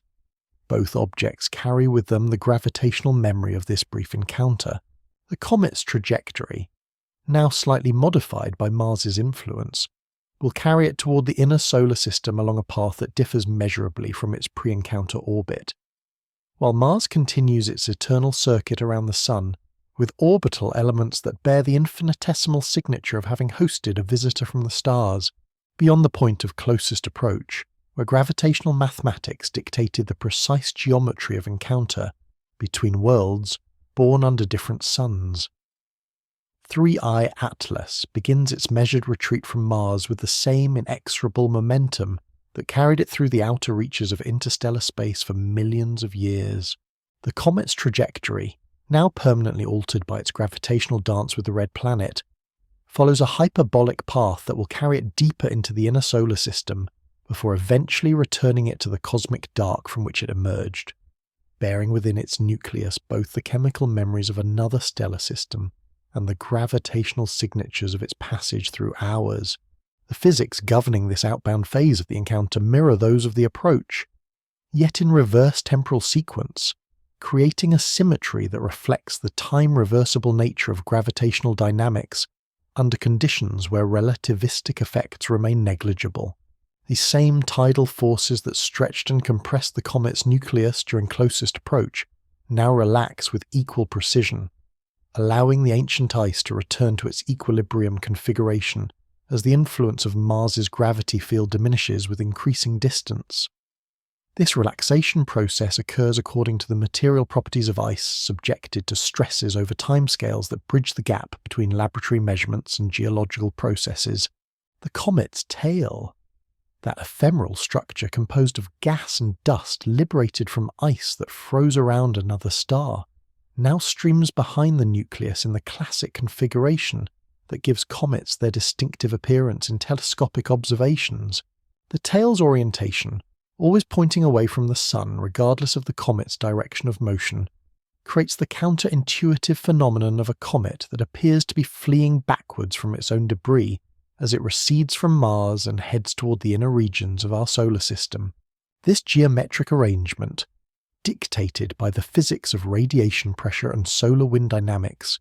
transforms 3I Atlas from an approaching visitor into a departing messenger, trailing ancient materials across interplanetary space. Spectroscopic monitoring of the comet's continued outgassing reveals subtle changes in composition as different layers of the nucleus sublimate in response to increasing solar heating. Materials that condense during different epochs of the comet's formation around its parent star become accessible to sublimation as surface layers boil away, creating a temporal sequence of chemical signatures that provides insights into the physical conditions that existed in another stellar system over extended periods of time. Each new spectral line that appears in the comet's spectrum represents the liberation of molecular species that have remained frozen since the epoch when mammoths roamed Earth and ice ages shaped terrestrial climate patterns. The dust production rate from the comet's nucleus increases measurably as it moves close to the Sun, following power laws that govern the sublimation of volatile ices under increasing thermal stress. This enhanced dust emission, driven by the sublimation of water ice and other volatiles that remain stable only at the low temperatures of the outer solar system, creates a more prominent dust tail that becomes increasingly visible to Earth-based observers as 3I Atlas continues its inbound journey.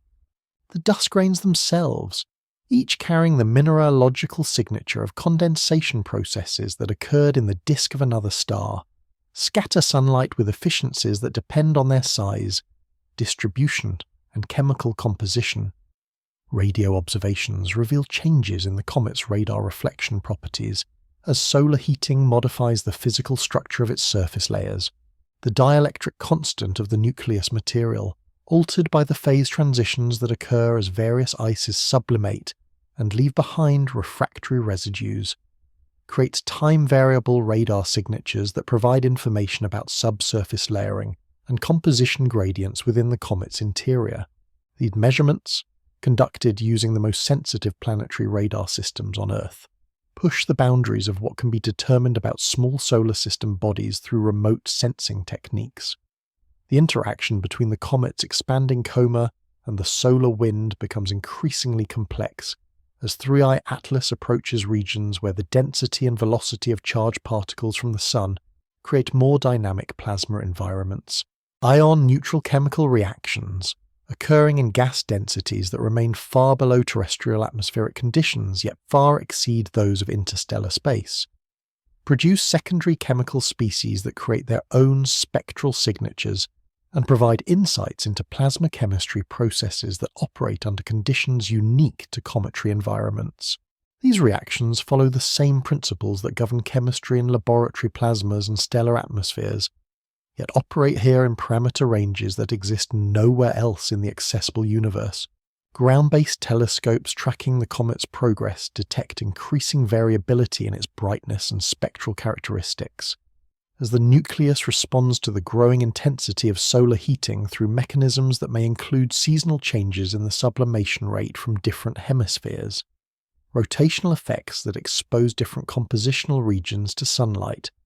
and possible fragmentation events that could split the nucleus into multiple components. This variability, characteristic of many comets as they approach the inner solar system, reflects the mechanical instability of objects composed primarily of ice and dust when subjected to thermal stresses that vary by orders of magnitude over relatively short time periods. The comet's orbital velocity, now increased by gravitational acceleration during its passage through the inner regions of Mars's influence, carries it toward future encounters with the inner planets at speeds that will create even more dramatic observational opportunities and scientific challenges. The kinetic energy gained during the Mars encounter, though small compared to the comet's total orbital energy, nonetheless represents a permanent change in its trajectory that demonstrates the cumulative effects of gravitational interactions in determining the long-term evolution of small body orbits throughout the solar system. Atmospheric scientists studying the residual effects of the comet's passage near Mars detect subtle changes in the red planet's exospheric composition that persist for weeks after the encounter,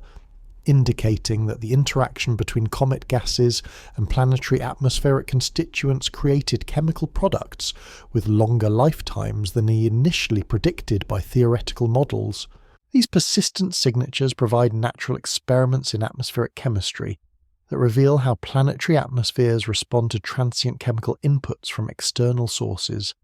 processes that may have been important during epochs when comet bombardment rates were higher and atmospheric evolution proceeded under different boundary conditions. The scientific data streams generated during the encounter,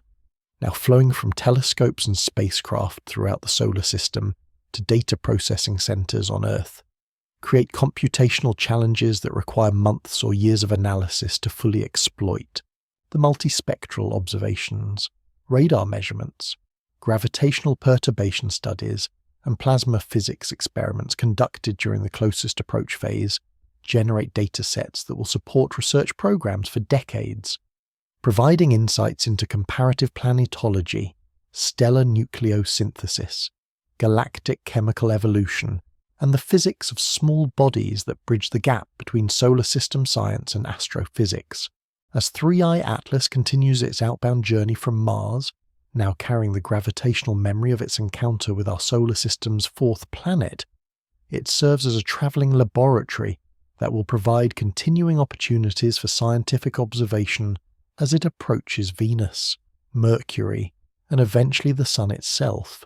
The comet's trajectory, now precisely determined through the tracking data obtained during the Mars encounter, can be predicted with sufficient accuracy to plan future observational campaigns that will exploit its passage through different regions of the inner solar system to conduct comparative studies of cometary behavior under varying thermal and gravitational conditions across the expanses of space that separate Mars from Earth, where radio waves carrying scientific data traverse distances measured in light minutes. Telescopes scattered across the third planet's night hemisphere turn their collective gaze toward the retreating visitor from interstellar space. The global network of observatories, coordinated through timing systems synchronized to atomic clocks and linked by data networks that span continents, focuses its combined optical and electronic senses on 3i Atlas as it begins its journey deeper into the solar system's interior regions, carrying with it the gravitational signatures of its encounter with Mars and the slowly evolving chemistry of ancient ice yielding to solar heat. The Atacama Desert, where atmospheric conditions create some of Earth's clearest skies and driest air, hosts radio telescope arrays that detect the faint whispers of molecular emission from the comet's expanding coma at wavelengths that penetrate Earth's atmosphere with minimal absorption. These instruments, operating in the millimeter and submillimeter portions of the electromagnetic spectrum, reveal spectral lines corresponding to carbon monoxide, methanol, and other organic compounds that sublimate from ice matrices that formed in temperatures colder than liquid nitrogen around a star whose light has never reached our telescopes.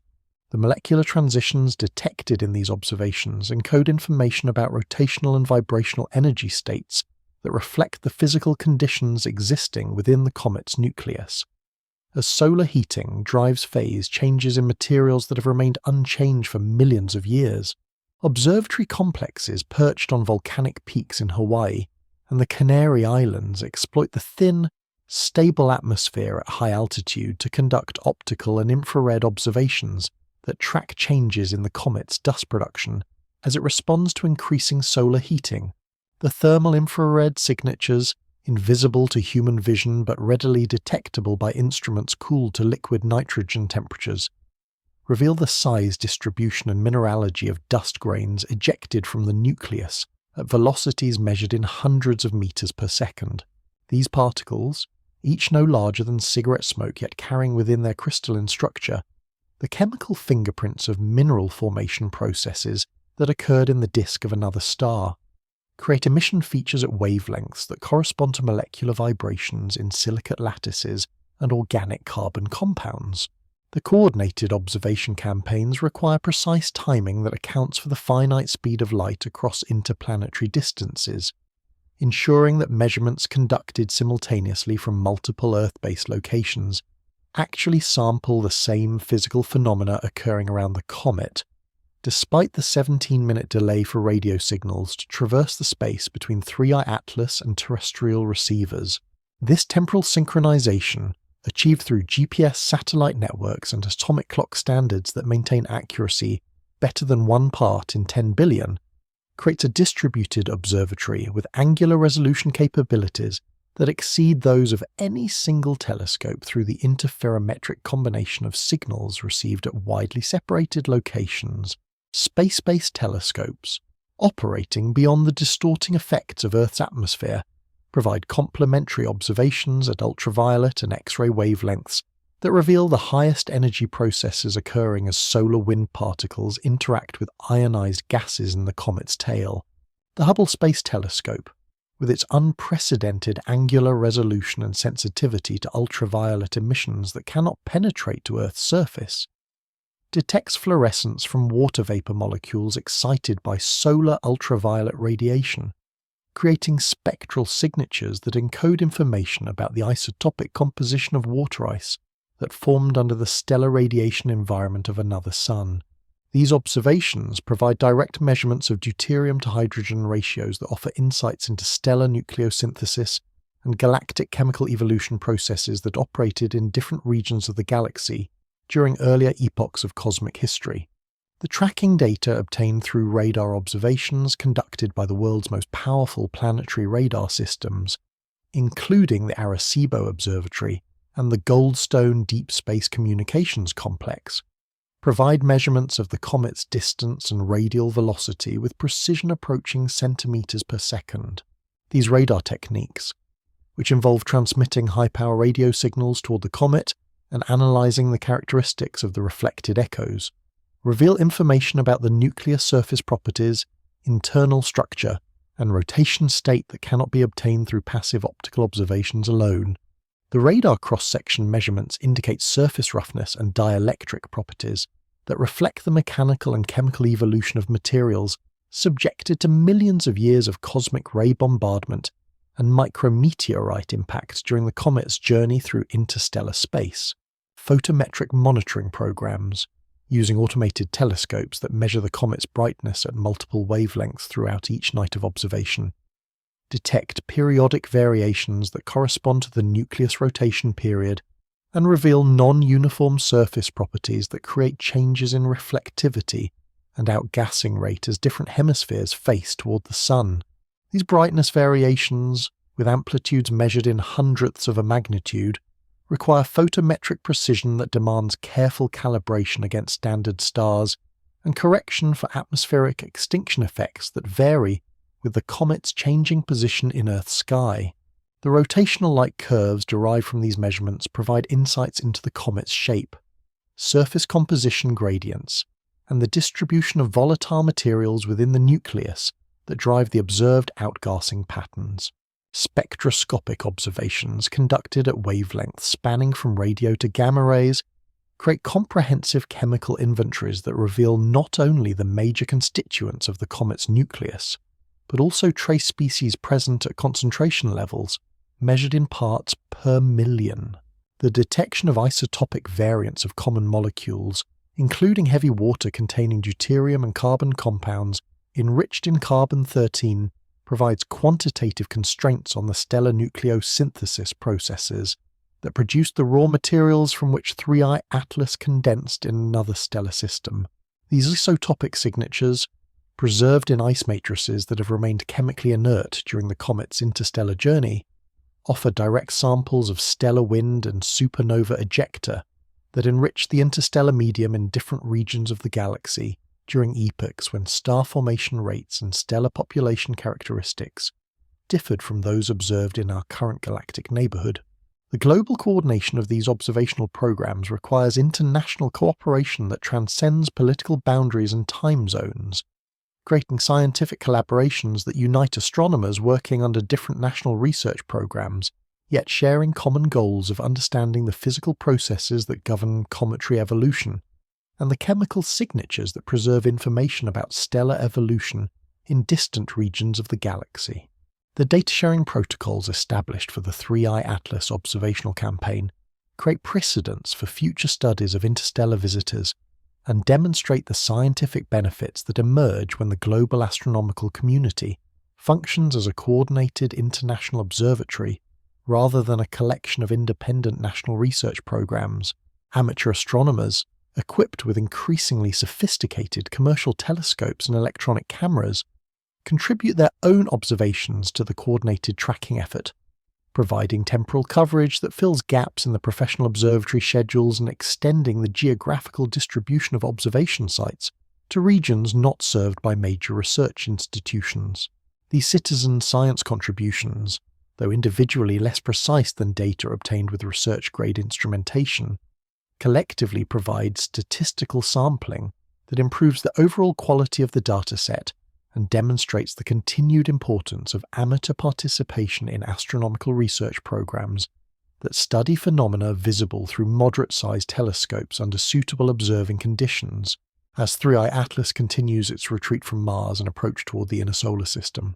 The accumulated observational data creates an increasingly detailed portrait of an object that carries within its nucleus materials older than any terrestrial rock and chemical signatures that encode the nuclear history of stellar processes that operated in different regions of the galaxy during epochs when the universe was younger and galactic evolution followed different patterns than those observed in the current cosmological era. In the vast reaches of space between Mars and Venus, where the solar wind gains intensity and the sun's gravitational pull becomes increasingly dominant in the dynamics of small bodies. The coma surrounding 3I Atlas begins its slow dissolution as the comet moves beyond the optimal distance for sustained gas production from its ancient nucleus. The gossamer atmosphere that once extended across millions of kilometers, creating a temporary world composed entirely of sublimated ice and liberated dust, now contracts and fades as the balance of physical forces shifts away from the conditions that supported its spectacular growth during the approach to Mars. The process unfolds with the same inexorable logic that governs all phase transitions in the universe, from the condensation of water vapor in terrestrial clouds to the sublimation of carbon dioxide at the polar caps of Mars. As 3I Atlas continues its trajectory deeper into the solar system, the increasing solar radiation that drives enhanced outgassing from its nucleus also creates the radiation pressure and charged particle environment that strips away the very gases that sublimation produces. This paradoxical relationship between the energy source that creates the coma and the forces that ultimately destroy it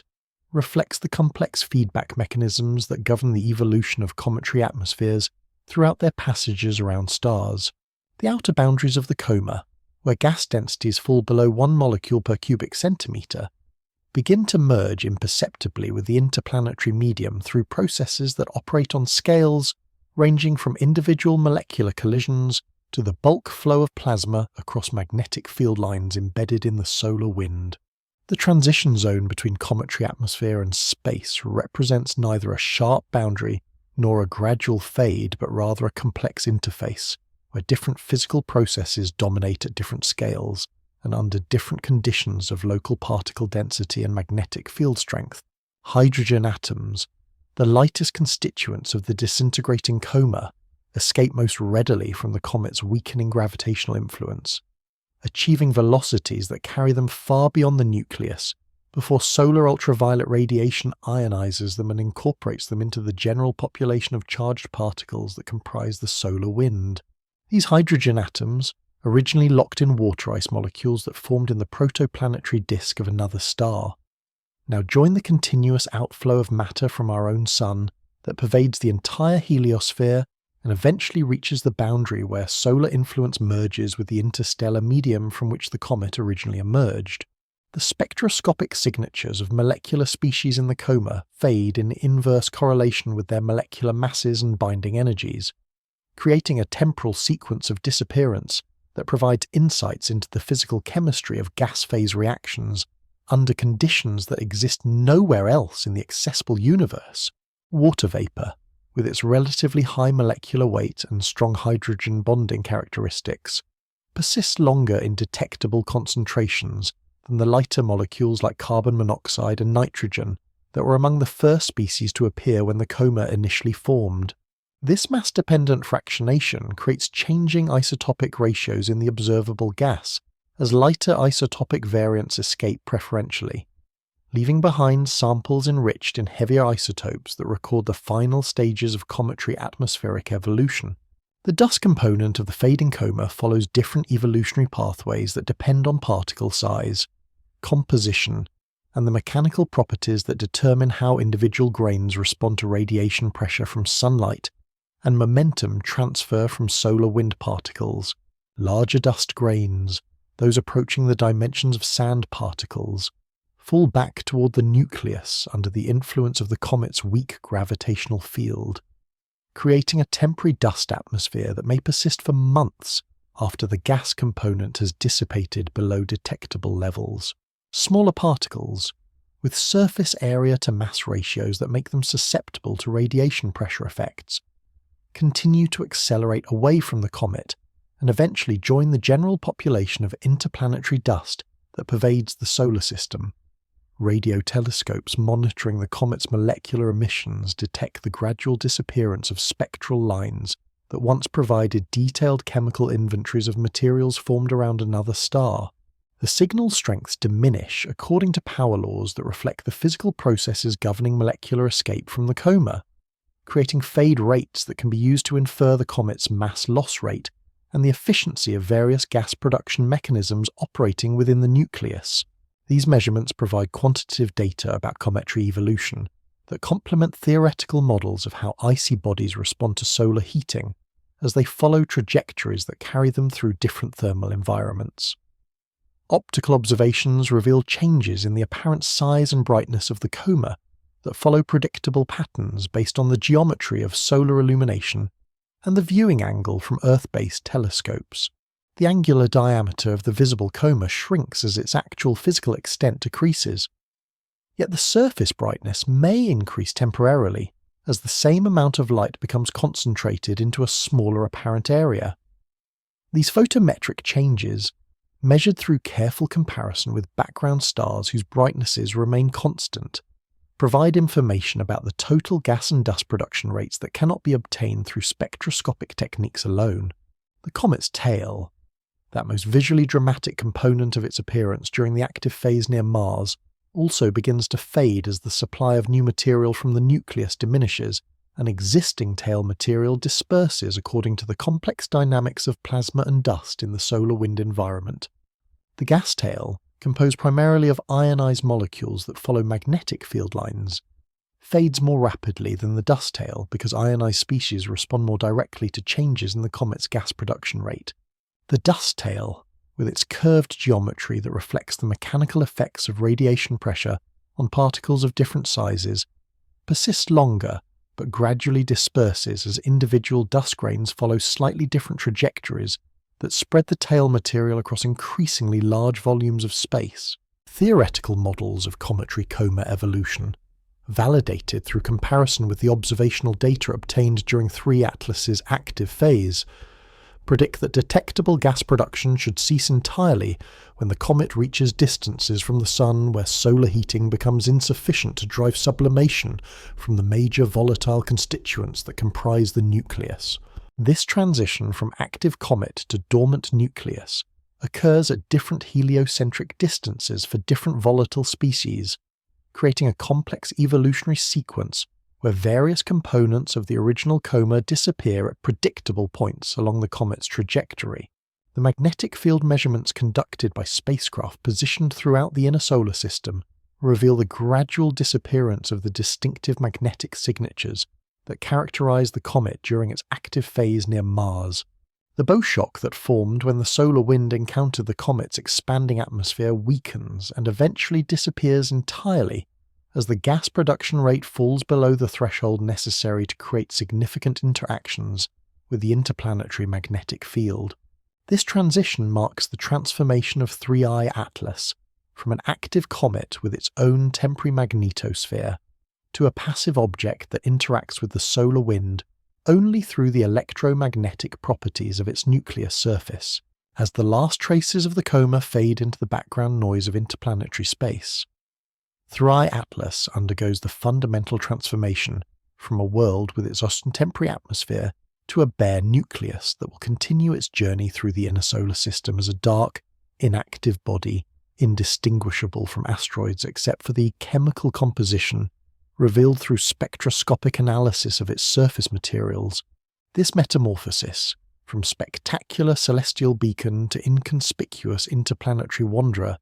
demonstrates the temporary nature of cometary activity and the environmental sensitivity of objects composed primarily of volatile materials that exist in stable form only under the extreme conditions of interstellar space. Beyond the asteroid belt and past the orbit of Mars, where the gravitational influence of the Sun begins to weaken and the solar wind disperses into the vast emptiness between planetary systems,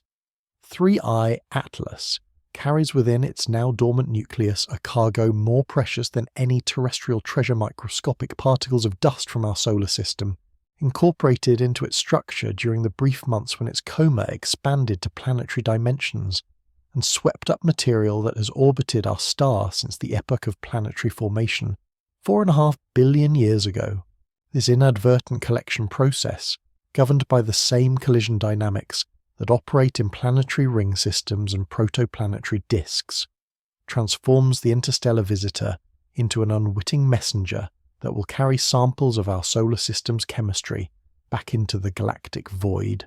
The dust particles embedded in the comet's outer layers during its passage through the inner solar system represent a cross-section of materials that recorded different epochs of our Sun's evolution and the chemical processing that occurred within the solar nebula during the era of planetary accretion. Microscopic fragments of asteroidal material, created by countless collisions within the asteroid belt over billions of years, now reside alongside grains of cometary dust from objects that formed in the outer reaches of the solar system and have periodically returned to the inner regions throughout the Sun's main sequence lifetime. Iron-nickel particles from metallic asteroids mix with silicate grains from rocky bodies, while organic compounds from short-period comets combine with refractory materials that condensed from the hottest regions of the primitive solar nebula.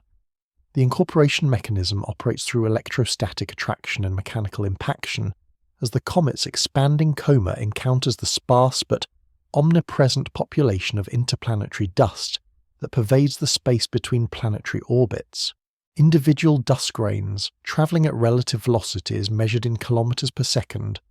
embed themselves in the porous ice matrix of the comet's surface layers through impact processes that occur at energies sufficient to create temporary plasma conditions but insufficient to completely vaporize either the impacting particles or the target material. These micro-impacts, each involving masses measured in picograms, collectively alter the composition of the comet's outer layers in ways that will preserve a record of its passage through our solar system long after it has returned to interstellar space. Spectroscopic analysis of light reflected from the comet's nucleus during its active phase reveal the gradual appearance of absorption features that correspond to minerals characteristic of inner solar system materials,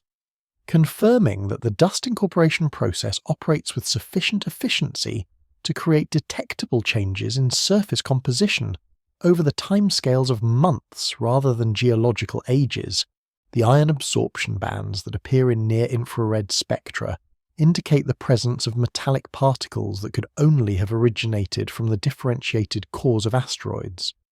while the silicate features suggest incorporation of rocky materials that formed under oxidizing conditions characteristic of the inner solar system, rather than the reducing environment where the comet originally condensed. The isotopic signatures of incorporated solar system materials, though present in concentrations too low for direct measurement with current instrumentation, will gradually mix with the comet's original inventory of interstellar isotopes through physical processes that operate on molecular scales within the ice matrix. Cosmic ray bombardment during the comet's future journey through galactic space will create secondary nuclear reactions that blur the distinction between materials from different stellar environments. Yet statistical analysis of large populations of decay products may still preserve evidence of the isotopic mixing that occurred during the comet's brief sojourn within our solar system. The thermal cycling experienced by the comet's nucleus during its approach to the Sun and subsequent retreat creates physical conditions that promote the incorporation of foreign materials through processes analogous to the zone-refining techniques used in materials science to purify semiconductors and other high-technology materials. The repeated sublimation and recondensation of volatile ices creates concentration gradients and phase boundaries that can trap foreign particles and incorporate them into the comet's permanent structure through mechanisms that operate more efficiently than simple mechanical impaction or electrostatic capture. As 3I Atlas continues its journey away from the Sun, now moving at velocities that exceed the escape speed from the solar system by comfortable margins, it serves as an unintentional space probe that will carry samples of our stellar environment into regions of the galaxy where no human-made spacecraft will travel for millions of years, if ever. The dust particles embedded in its nucleus will accompany the comet through encounters with interstellar clouds, passages near other stellar systems, and exposure to cosmic ray bombardment rates that vary as the comet traverses different regions of the galactic disk and halo. The long-term evolution of these incorporated materials follows physical and chemical pathways that depend on the radiation environment and temperature conditions that the comet will encounter during its journey through interstellar space. Cosmic ray spallation reactions will gradually alter the nuclear composition of heavy elements,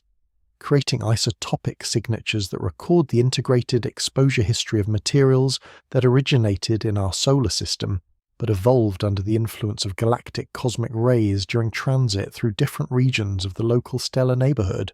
Theoretical models of galactic dynamics predict that 3I Atlas will require millions of years to traverse the distance to the nearest stellar systems,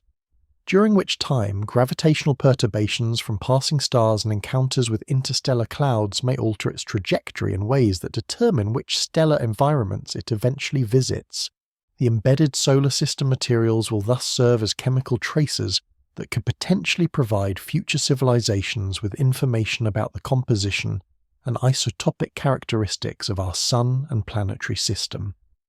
Assuming that sufficiently advanced analytical techniques could detect and decode the signatures of materials that comprise only trace fractions of the comet's total mass, the reciprocal process operates in the opposite direction, as solar system objects gradually acquire dust from interstellar sources through the same collision and incorporation mechanisms that allowed 3I Atlas to collect our materials. Asteroids, comets, and even planetary atmospheres receive continuous inputs of interstellar dust that carry chemical signatures from distant stellar environments, creating a slow but persistent mixing of materials between different stellar systems that operates over galactic timescales. This exchange process, mediated by objects like 3I Atlas that traverse the boundaries between stellar gravitational domains, represents a form of chemical communication between stars that has operated throughout the history of the galaxy.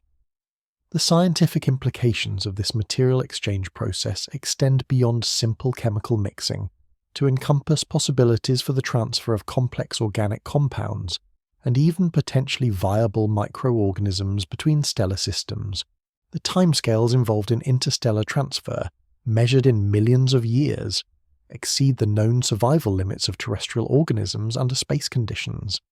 Yet theoretical studies suggest that certain extremophile species might survive such journeys if protected within the interiors of cometary nuclei, where radiation exposure remains limited and temperatures remain stable. As 3 Atlas disappears into the cosmic darkness, now invisible to all but the most sensitive telescopes, and carrying within its ancient ice both the chemical memories of its birth around another star and the acquired signatures of its passage through our solar system,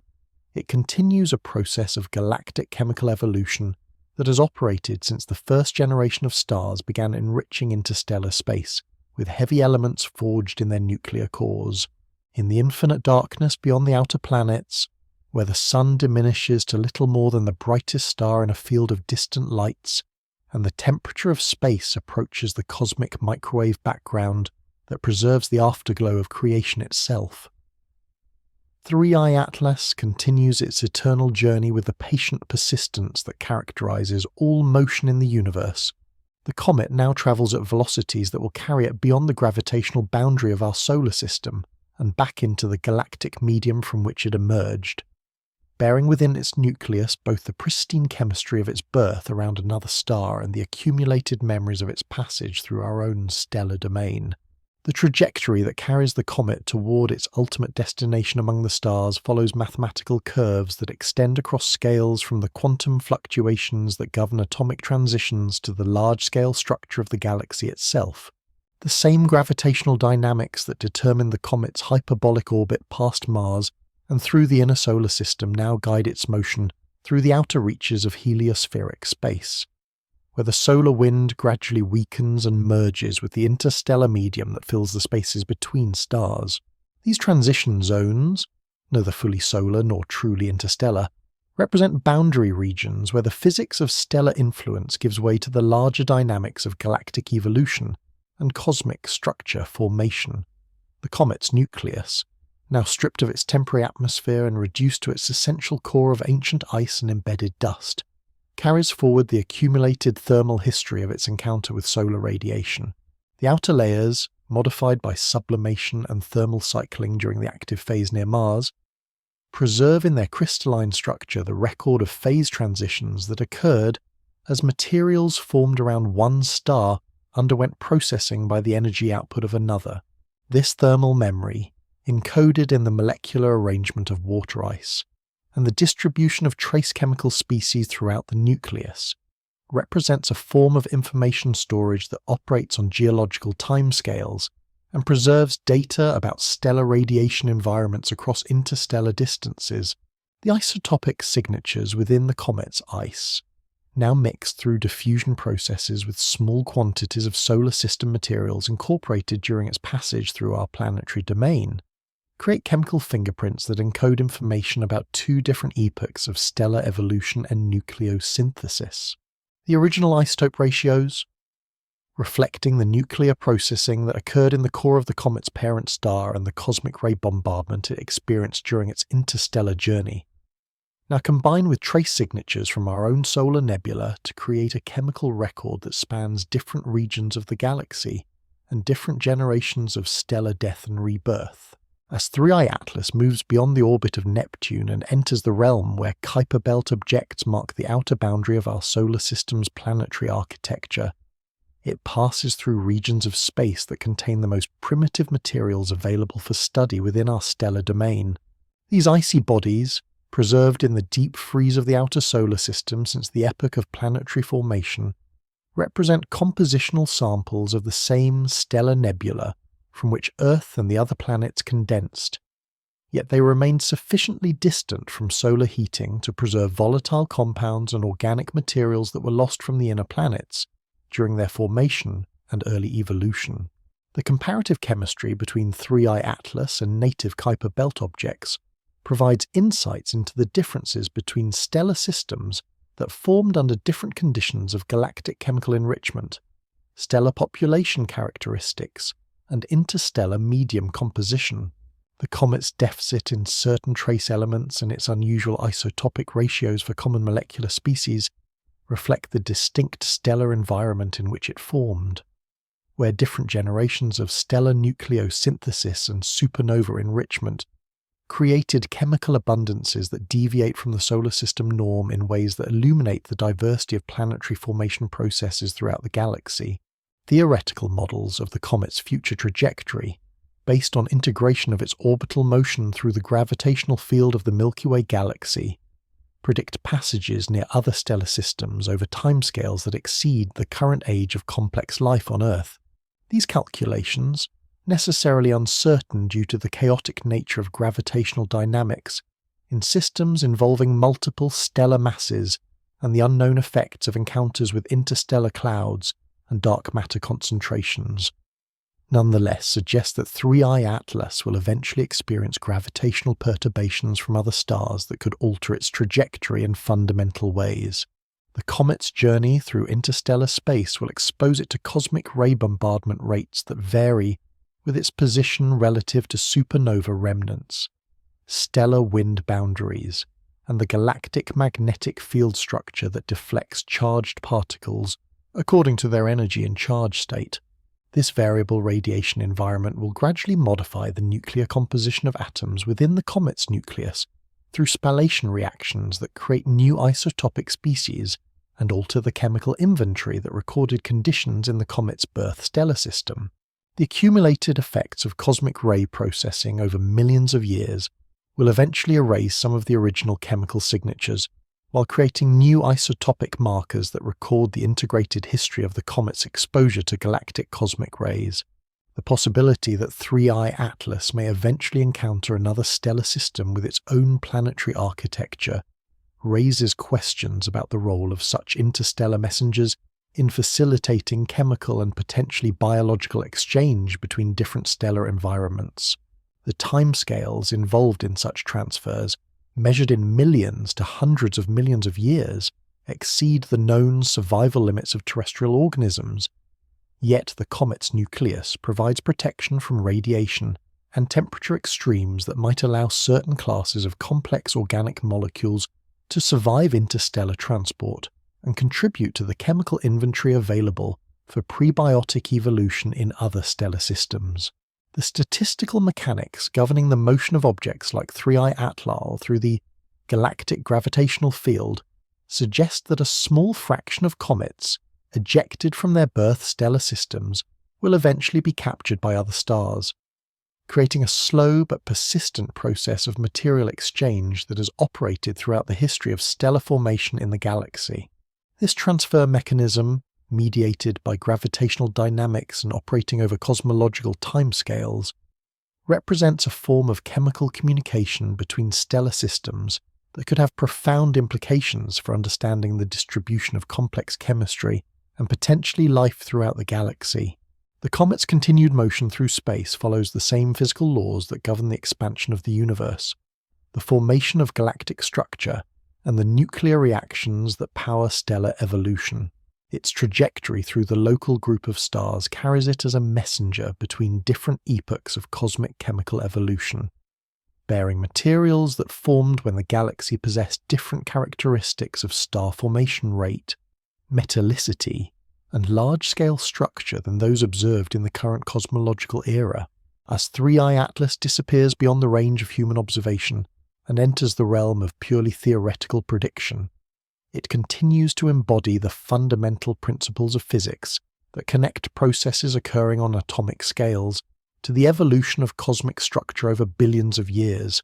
The ancient ice within its nucleus preserves information about stellar nucleosynthesis, galactic chemical evolution, and the physical conditions that existed in interstellar space during epochs when the universe was younger and the local stellar environment possessed characteristics that no longer exist in our current galactic neighborhood. The infinite journey continues, carrying forward through space and time the accumulated memory of stellar death and birth, planetary formation and destruction, and the patient chemistry of cosmic evolution that operates on scales vast enough to encompass the formation of galaxies, yet precise enough to determine the nuclear composition of individual atoms forged in stellar cores and scattered into space by the deaths of massive stars. In the vast silence that follows cosmic encounters, where time itself seems to slow to the rhythm of galactic rotation and stellar birth. 3. Atlas continues its patient drift through the darkness between worlds. The mathematical precision that governed its trajectory through our solar system now guides it toward destinations that exist only in the theoretical frameworks of celestial mechanics. Points of light separated by distances that reduce even the speed of light to geological patience. The comet carries within its frozen heart the accumulated memory of two stellar systems, the ancient chemistry of its birth around a sun that died before our Earth learned to support complex life, and the trace signatures of our own solar domain, collected during its brief passage through the realm of planets and asteroids and cosmic dust that orbit in the gravitational embrace of the star we call our own. These chemical libraries, preserved in ice colder than the depths of terrestrial winter, will travel together through the galaxy long after our sun exhausts its nuclear fuel and joins the population of white dwarf stars that mark the endpoints of stellar evolution. The silence of interstellar space envelops the comet like a blanket woven from vacuum itself, broken only by the whisper of cosmic rays and the faint electromagnetic radiation that fills the universe with the afterglow of creation. Here, in the realm between stars, temperature and time merge into concepts that exist at the boundary between physics and philosophy, where the patient processes of atomic decay and nuclear transformation operate according to half-lives measured in billions of years. The ancient ice sleeps again, as it slept during the long journey that brought the comet from another stellar system to our own. The molecular motions that characterize matter at temperatures approaching absolute zero create a crystalline stillness that preserves chemical information with the fidelity of geological strata, each layer of frozen volatiles recording different epochs of the comet's formation and evolution. In this ultimate cold storage, the passage of millions of years becomes indistinguishable from the blink of an eye in the cosmic perspective that encompasses the birth and death of stars. Darkness reclaims the visitor as it moves beyond the reach of our sun's light, becoming once again a wanderer in the cosmic night that connects all stellar systems through the shared medium of space and time. The journey that brought it briefly into our gravitational family now carries it toward encounters with other suns, other planets, other opportunities for the patient exchange of materials that has operated throughout the history of the galaxy. The mathematics of orbital mechanics ensure that this departure, like all celestial motions, follows curves of perfect precision through space-time, yet the destination remains unknown, subject to the chaotic sensitivity that governs all dynamical systems involving multiple gravitational influences operating over cosmological timescales. The comet's future lies written in equations too complex for complete solution, yet too elegant in their underlying structure to exist without deeper meaning in the architecture of cosmic evolution. In the end, 3i Atlas becomes what it always was, a messenger between stars, carrying the accumulated chemistry of stellar nuclear synthesis across distances and timescales that reduce human history to the duration of a single breath. The ancient ice continues its eternal journey, patient as stone, persistent as gravity, carrying forward the memory of worlds we will never see toward destinations that exist beyond the reach of human imagination, yet remain connected to our own stellar neighborhood through the universal laws that govern the motion of matter through space and time. The cosmic dark embraces the traveler, and the infinite journey continues in silence vast enough to contain the dreams of gods.